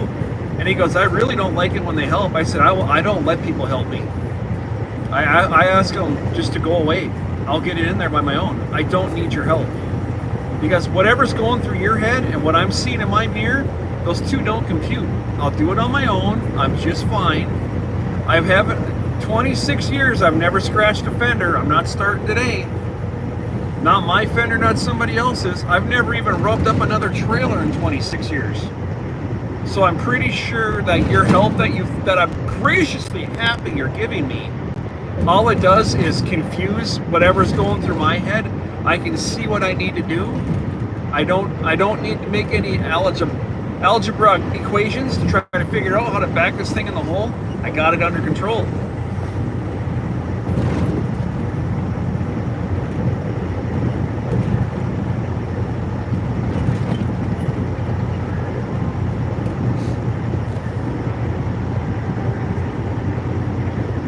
And I realized I really gotta lose this weight. I looked terrible last night. I'm watching that video back and I'm thinking to myself, good God almighty, I'm halfway through my second trimester and I look like I'm lactating.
All right, 24 eastbound.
Song. It's called Another Round.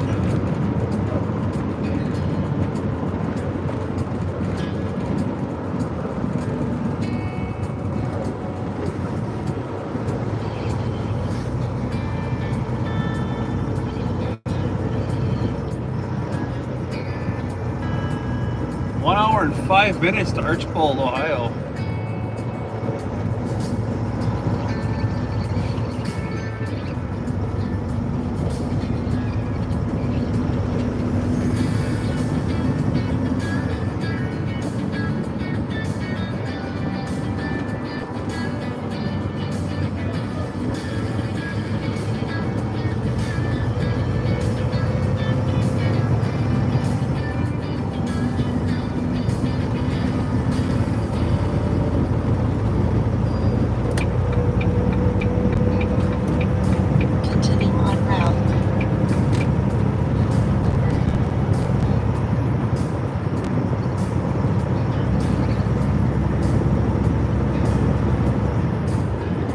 appreciate you all for watching tonight, this morning, whatever time it is.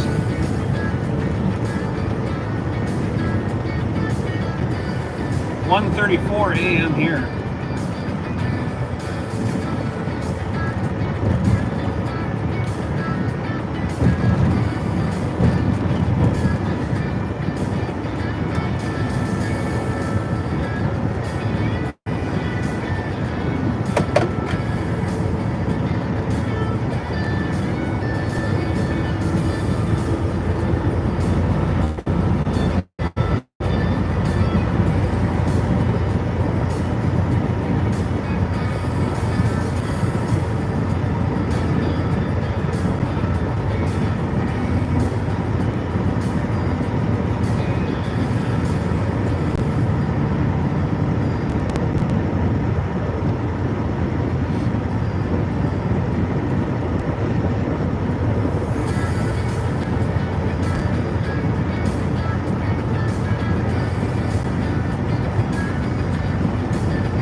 goodness. Look at that. Wow.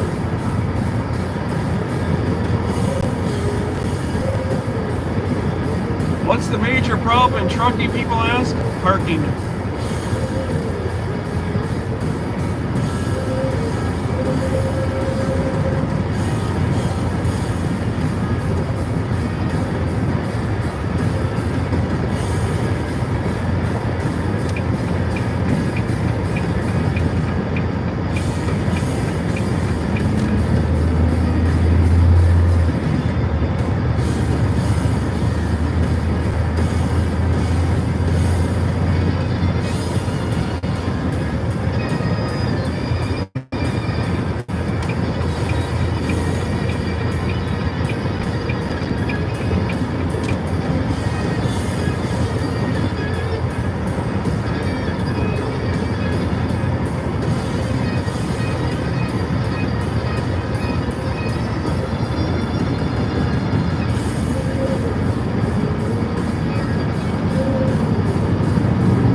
Must be windmills up there flashing the red lights, huh?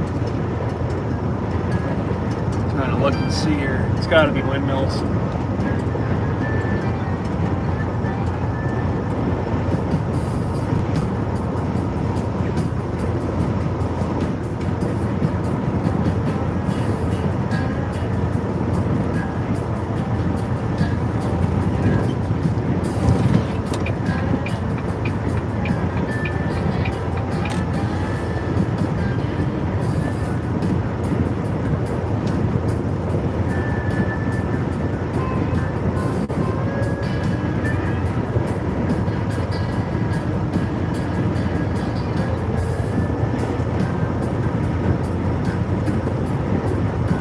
Welcome to Ohio.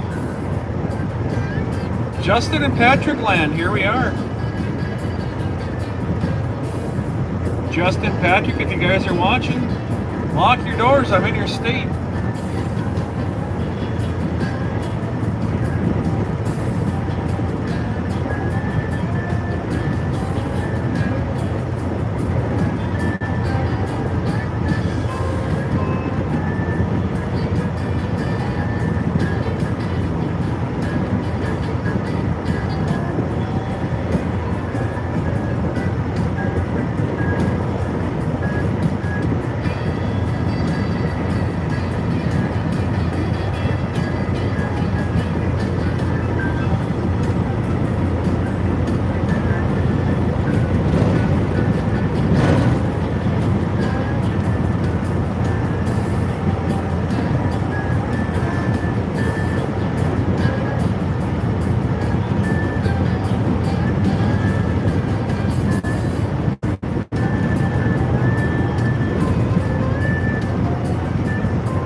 41 minutes to go.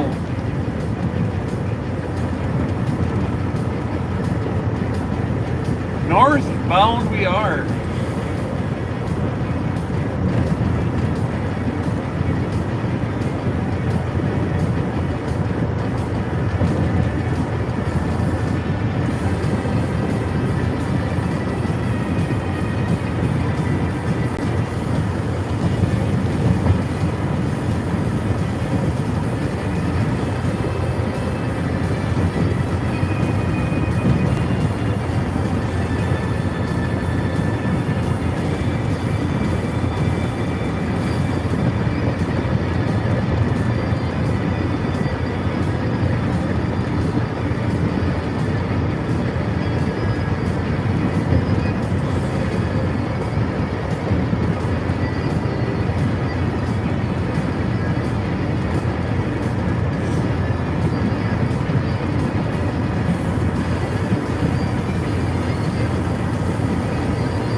That coffee's gone. It's time to move down to this one now. It tastes like freaking milk. It's gross.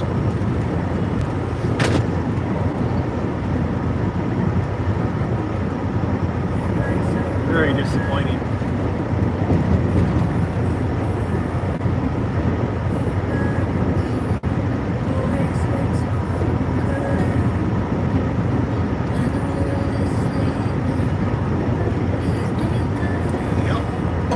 Same thing. I thought it was. You guys ever have that happen where you go to get creamer out of the dispensers at the gas stations or whatever and they got them mixed up half and half and the French vanilla backwards? Isn't that disappointing? It's like going to a fast food place and ordering fries and having your fries be cold. It's just unacceptable. The whole world could stop spinning over something like this. It's a big deal. You can't have your coffee wrong.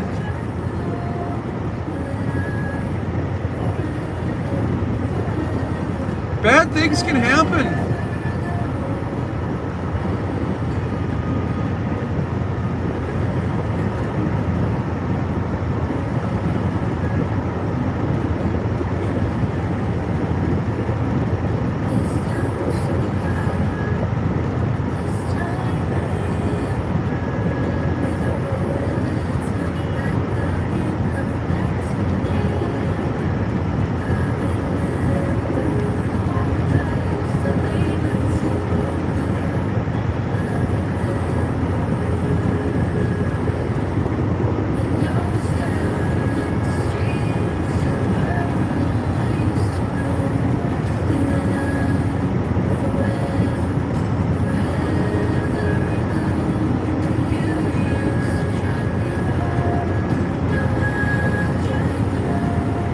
It's like putting diesel fuel in a gasoline engine. It just stops running. Same thing with me. If I don't have my yummy creamer, I have my Southern butternut pecan. I got 2 of those at home. Turn Wisco Robin onto that stuff. Oh my God, is it delicious? Along with maple pecan coffee pods. Southern butternut pecan creamer. It is freaking to die for. You don't want to overdo the creamer. You want coffee, you don't want creamer, right? Just enough to enhance the flavor.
36 minutes. We'll see if the dogs want to come out. I don't know. It's usually more of a Zeus thing. He likes to come on up and say hello. Misha's kind of a loner back there. She got her baby. Mama Bella.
12 people in the truck with me.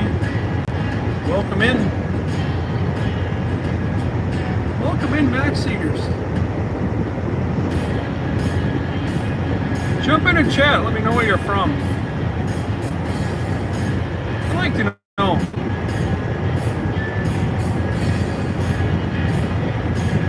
Half hour, we'll be done. See if we can get Misha and Thor come up here and say hello.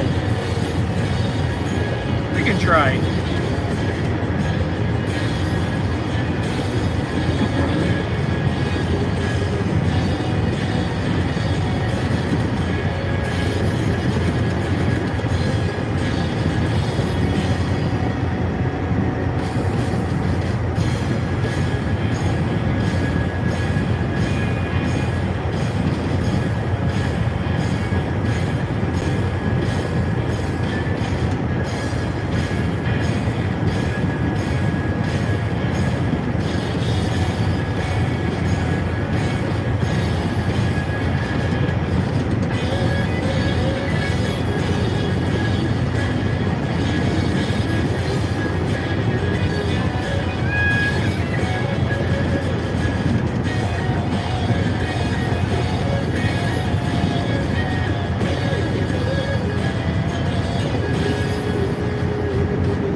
Definitely glad I've got this date on today.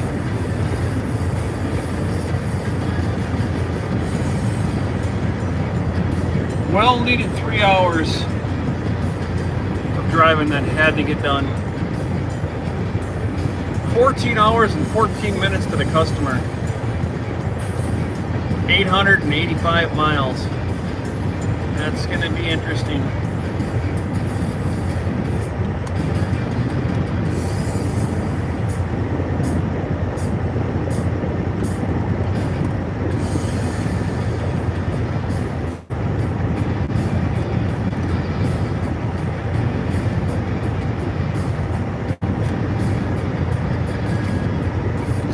Hours and breaks.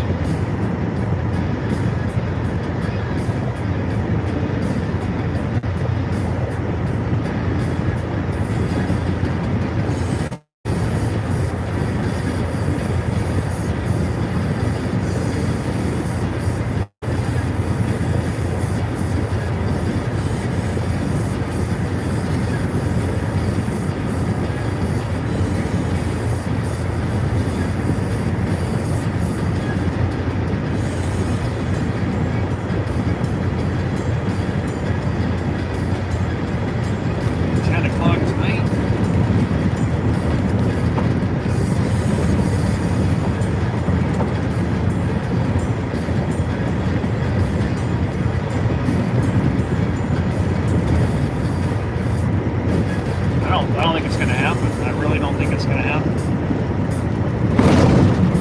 I just don't see it working.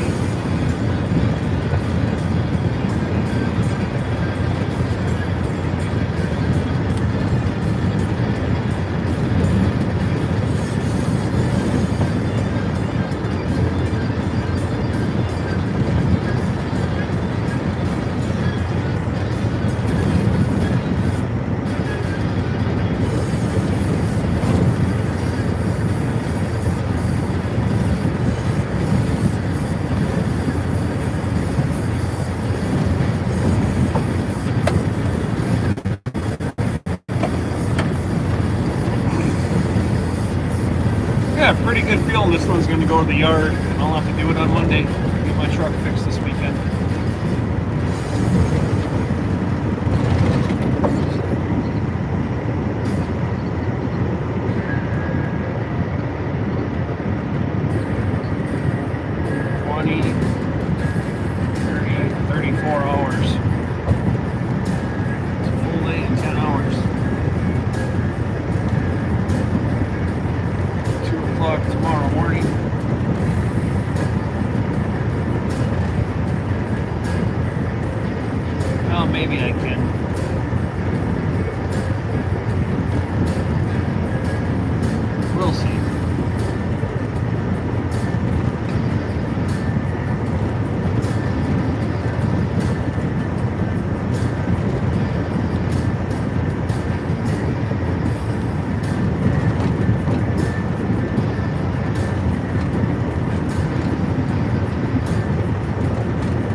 cut the music off for the last 20 minutes here.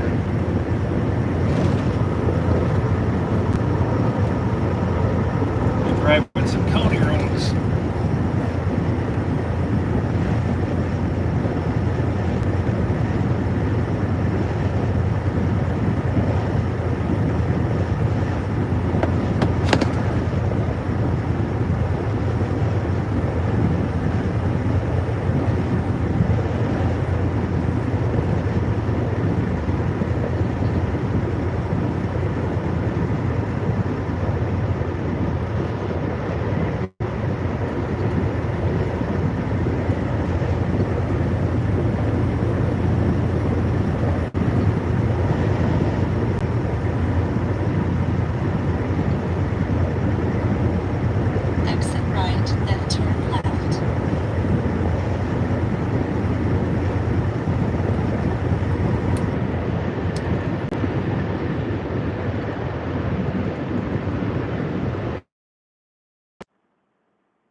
Degrees, I'll drop 20 degrees in 3 hours.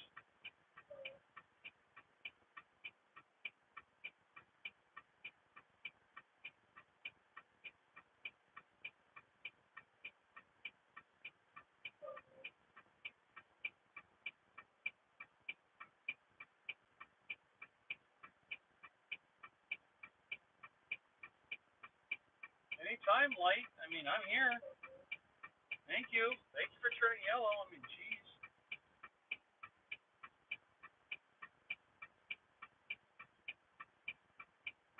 Well, that's ridiculous. You give a green arrow to nothing. There's no cars there. Good Lord.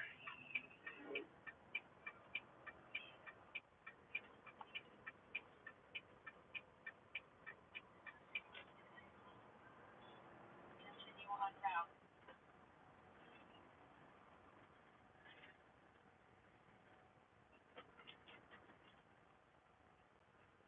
Is it Antwerp or Antwerp? Which one is it? Antwerp. Antwerp? Antwerp. I don't know.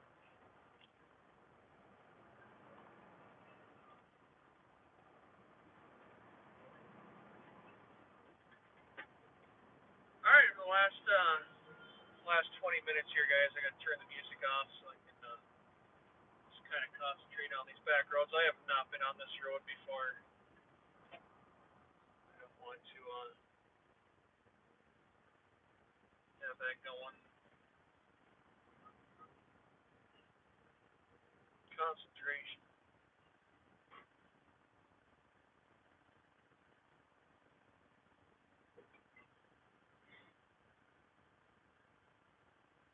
$178 and 42 seconds on the stream.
Wilson will be taking a right on US 6.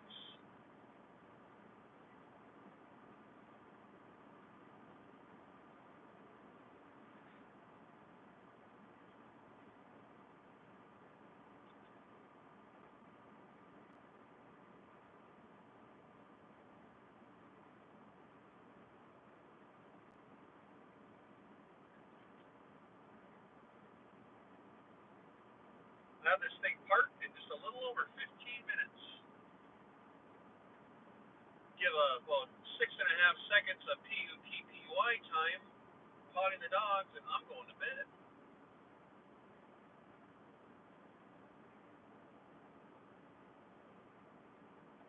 Set an alarm for 6:30, get checked in, see if I can be the first one out the door today.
Turn the chat screen back on and say hi to everybody.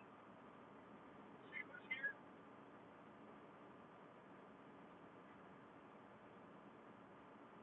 It's 14 a.m. Eastern Time. USA.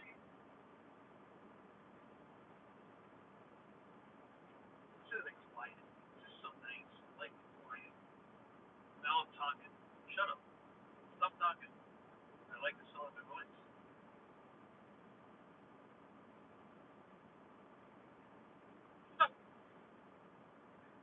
Oh, brother.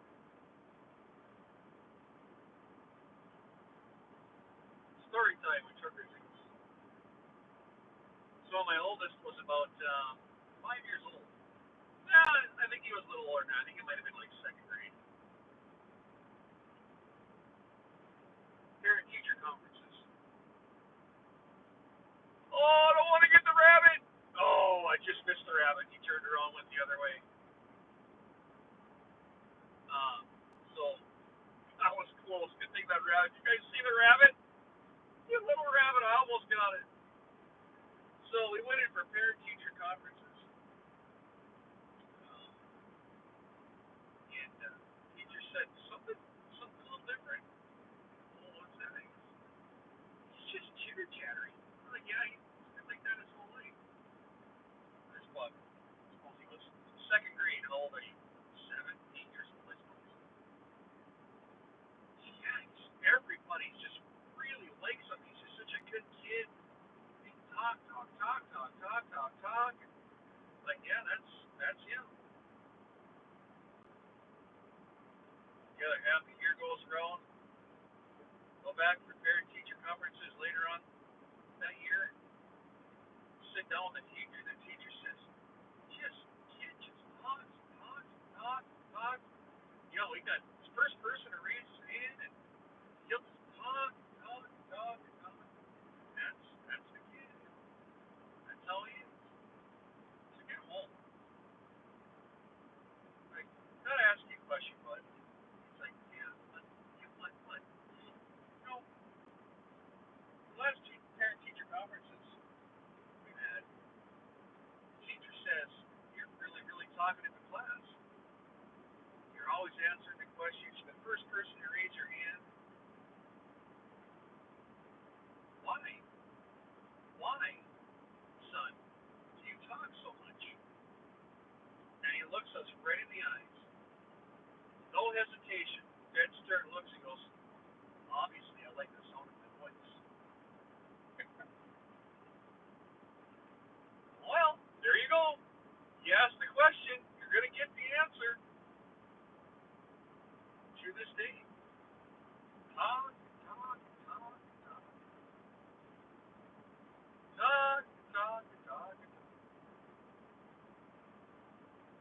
Actually was on the phone with him last night. I sent him a text. I said, "Are you working?" He says, "Nope, I'm off today." This is the one that's in the Air Force, military. My military son. Had a very nice conversation with him last night. We don't get to speak too terribly often, but very, very excited to come home in June. And I says, bud, that my truck is paid off the first week of June. He's going to be I think he's supposed to fly in on like June 3rd. And June 6th is when this truck is paid off. He goes, yeah. He says, have you been home at all? I says, dude, I've been home 10 hours in the last 3 weeks. That's it. And he goes, why are you working so hard? I'm like, I said, I'm trying to put some cash in the bank. I said, I'm going to be home every single day you're there. I haven't seen you for 2 freaking years. I'm parking this truck, and work can kiss my ass. Family comes first. I said, I'm parking this thing, so I need to build up 3 weeks worth of income to sit down and pay bills with, man. I said, I plan on smoking, barbecuing, whatever. I said, I'm going to be home with you.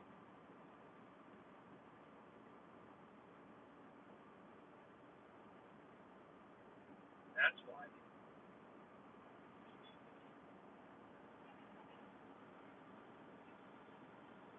Family first. I miss my kid. I miss him bad. I can't wait to see what Misha does when she sees him for the first time in 2 years. She's going to be absolutely besides herself. She ain't going to know what to do. I'm just concerned once he leaves again, she's going to go back into depression like she did for the first 6 months he was gone. She's so attached to him. That's her boy. I am not Misha's boy. My oldest is Misha's boy. In 1.25 miles, turn right. Thank you for that, GPS. And yes, he likes the sound of his voice. He probably gets it from his dad. I might not talk a lot when I'm streaming, but when I do, I just want you to shut the hell up.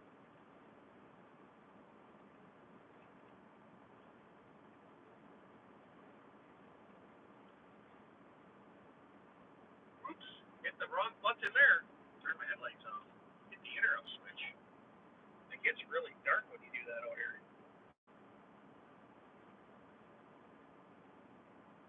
9 minutes. 9 minutes. And I'm going to open up the chat. I'm going to say hello. And I hope you're all there.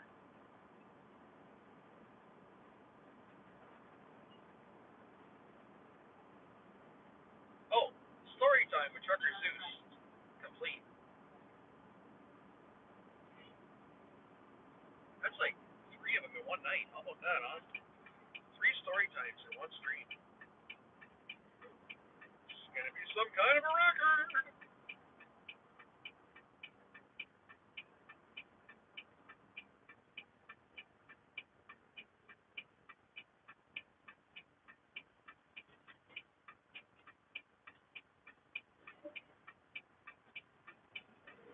Northbound on 66.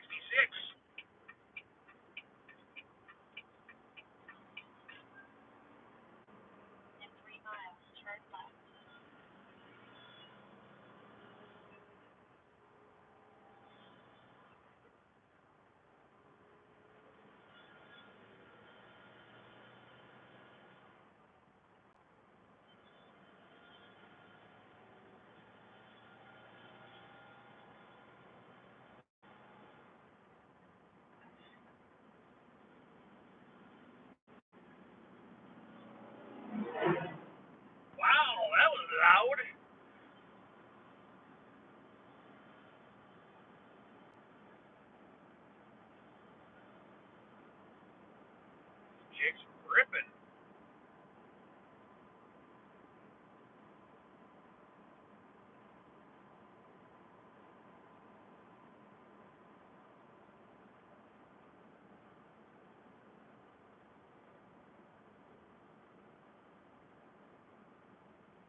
1.25 miles, turn left.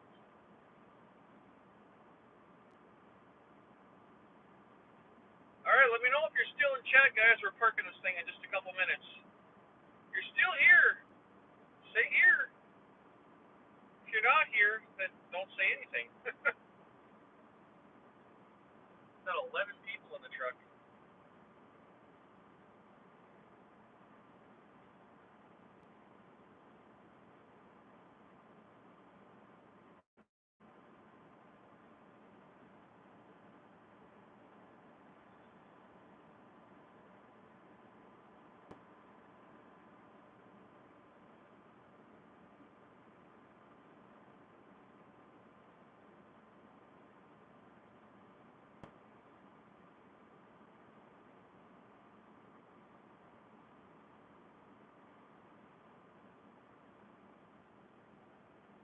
Turn left.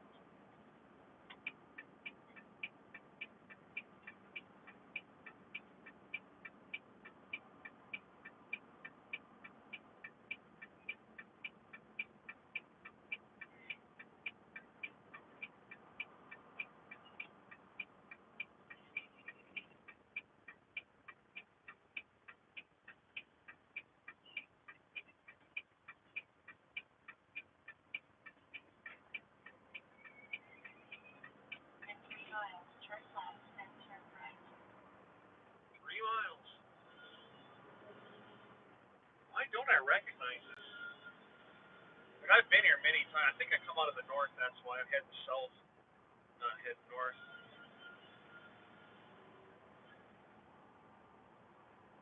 That must be why.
.6 miles.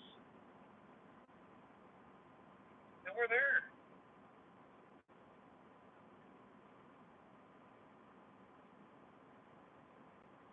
Again, y'all, I really appreciate you coming along for the ride tonight, this morning. Keeping me 1.25 miles, turn left, then turn right. I know that you don't need to tell me that, ma'am. Keeping me occupied.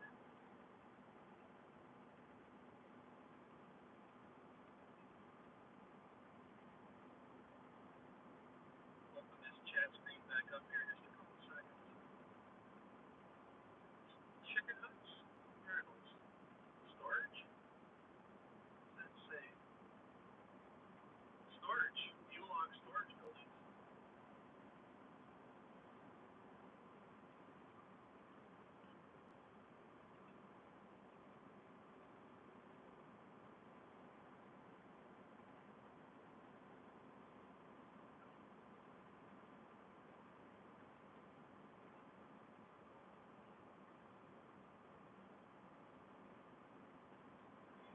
So remember the building's off to my right after I make this left, and then parking is at the far end of the building. Turn left, then turn right.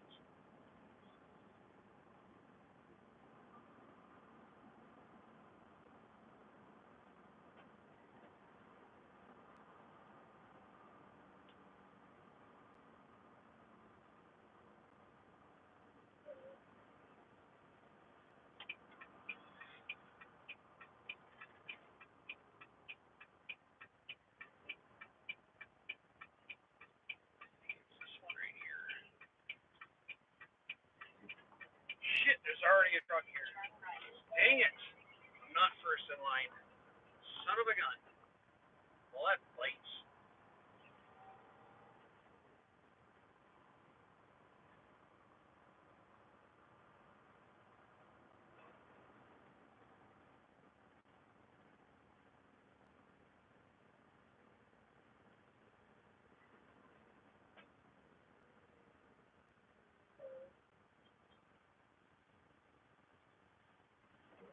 Well, I'm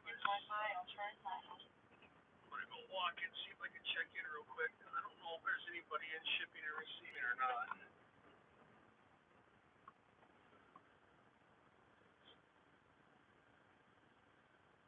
There's a car there. Jesus, there's two trucks. That sucks.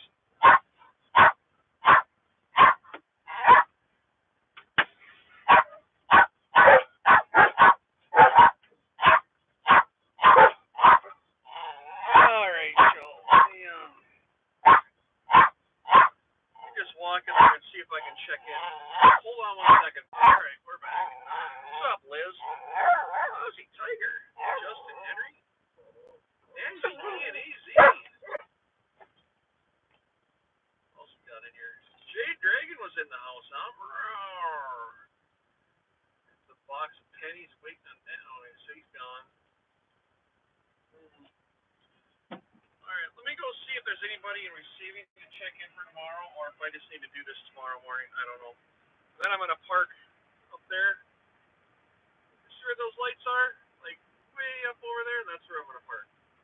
Just give me a second here. This probably is futile. I don't think I can do anything right now, but I know I'll park until the morning, but let's see if I can at least get myself in line. I'll be right back. Have some puppy time. Here. Let's turn it that way a bit.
So I can check in. Hold on, guys. I'll be right back. I'm gonna go. I'm gonna go check in.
o'clock in the morning where they get to be. That'll be fine. Give me some time to take a napsy nap. Let's go park this thing here. Let's flip this around for you.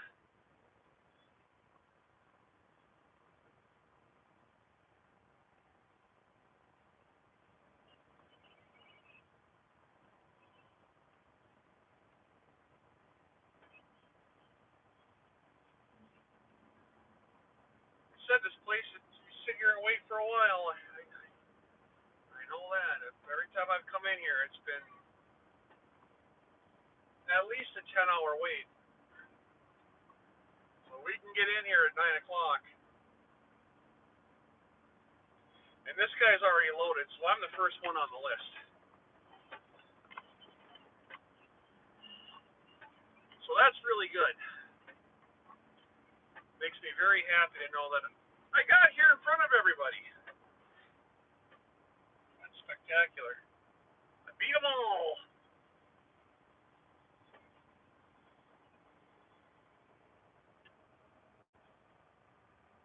You beat them all, guys, every one of them. It's freaking spectacular.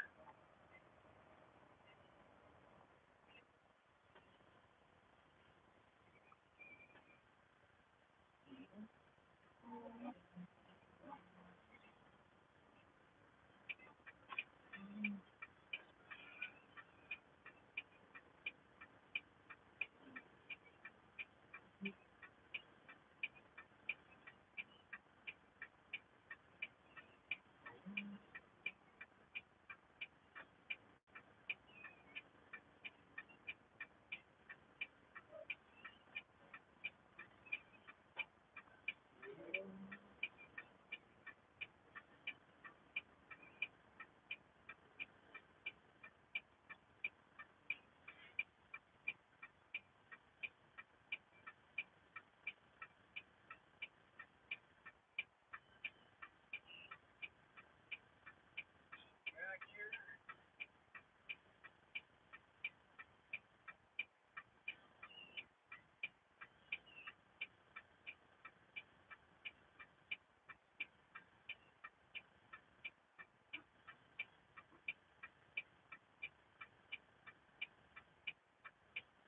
Oh.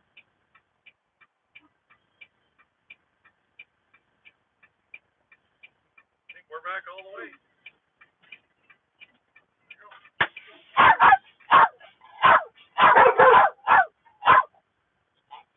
Alright. Flip on some lights in here. A little bit of this. Did you guys get some puppy time? It's you guys got picks in line your Discord. Go ahead. Upper picks in Discord. Yes, I love upper picks in Discord. Absolutely. So come here. Come on up and say hi. Come here. I want you to say hi. It's upper picks. Upper picks. Oh. She's such a shit. You're such a shit. You're a shit. Alright, well that was a good drive. I'm gonna shut my clock off and go to bed. Blue boat! Here right away in the morning too? I started this thing up. I think you were. Who you been the whole time? Liz, thank you. Justin frickin' Henry, Aussie Tiger. Thank you all. Get 9 in the truck, 27 likes. How about that? We'll take it. You gotta go potty? You gotta go potty? Well, you know what we gotta do now.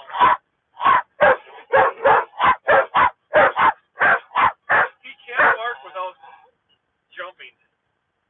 Watch.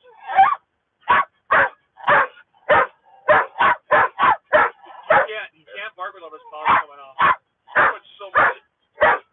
He puts so much effort into it. Come on, Dart. He puts so much effort into barking. It's like, roof, roof. Where's your good boy? You're welcome, Liz. Oh, thank you. Thank you, Liz. Lo, what's up? commenting on all those videos. I really appreciate it. And everybody that comments on the videos. It's like, thank you. It helps them get out, guys. Thank you so much. I'm done for the night. I'm going to bed. I'm done flip-flopping my jaws. I'm going to get some sleep. I get 9 hours of it. Oh, they'll load me at 9 o'clock. Wait, they're going to load me at 9. It's 2 right now. So 9 minus 2 is 7 and another 45 minutes. So that's 6 hours and 40. 6 hours. 6 hours. Patrick, holy shit. I've been waiting to see you, Patrick. Guess what you're getting? What's up, Pat? Thank you for coming in at the end of the day, Pat.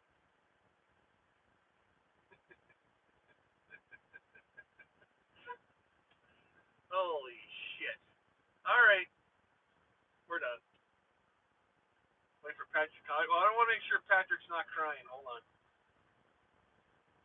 Just make sure he's okay. Then I'll be done.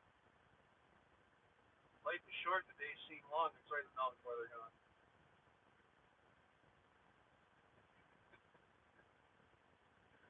What's up, Patrick? Come on, Patrick. Say hello. It's only 10 seconds, Patrick. Come on. Come on, Patrick. I gotta go play the dogs, Patrick. What's up, Mikey V? Come on, Patrick. Say something so I can go to freaking bed, damn it. Alright, guys. I'm out of here. Mikey V's in the house. Peace, y'all.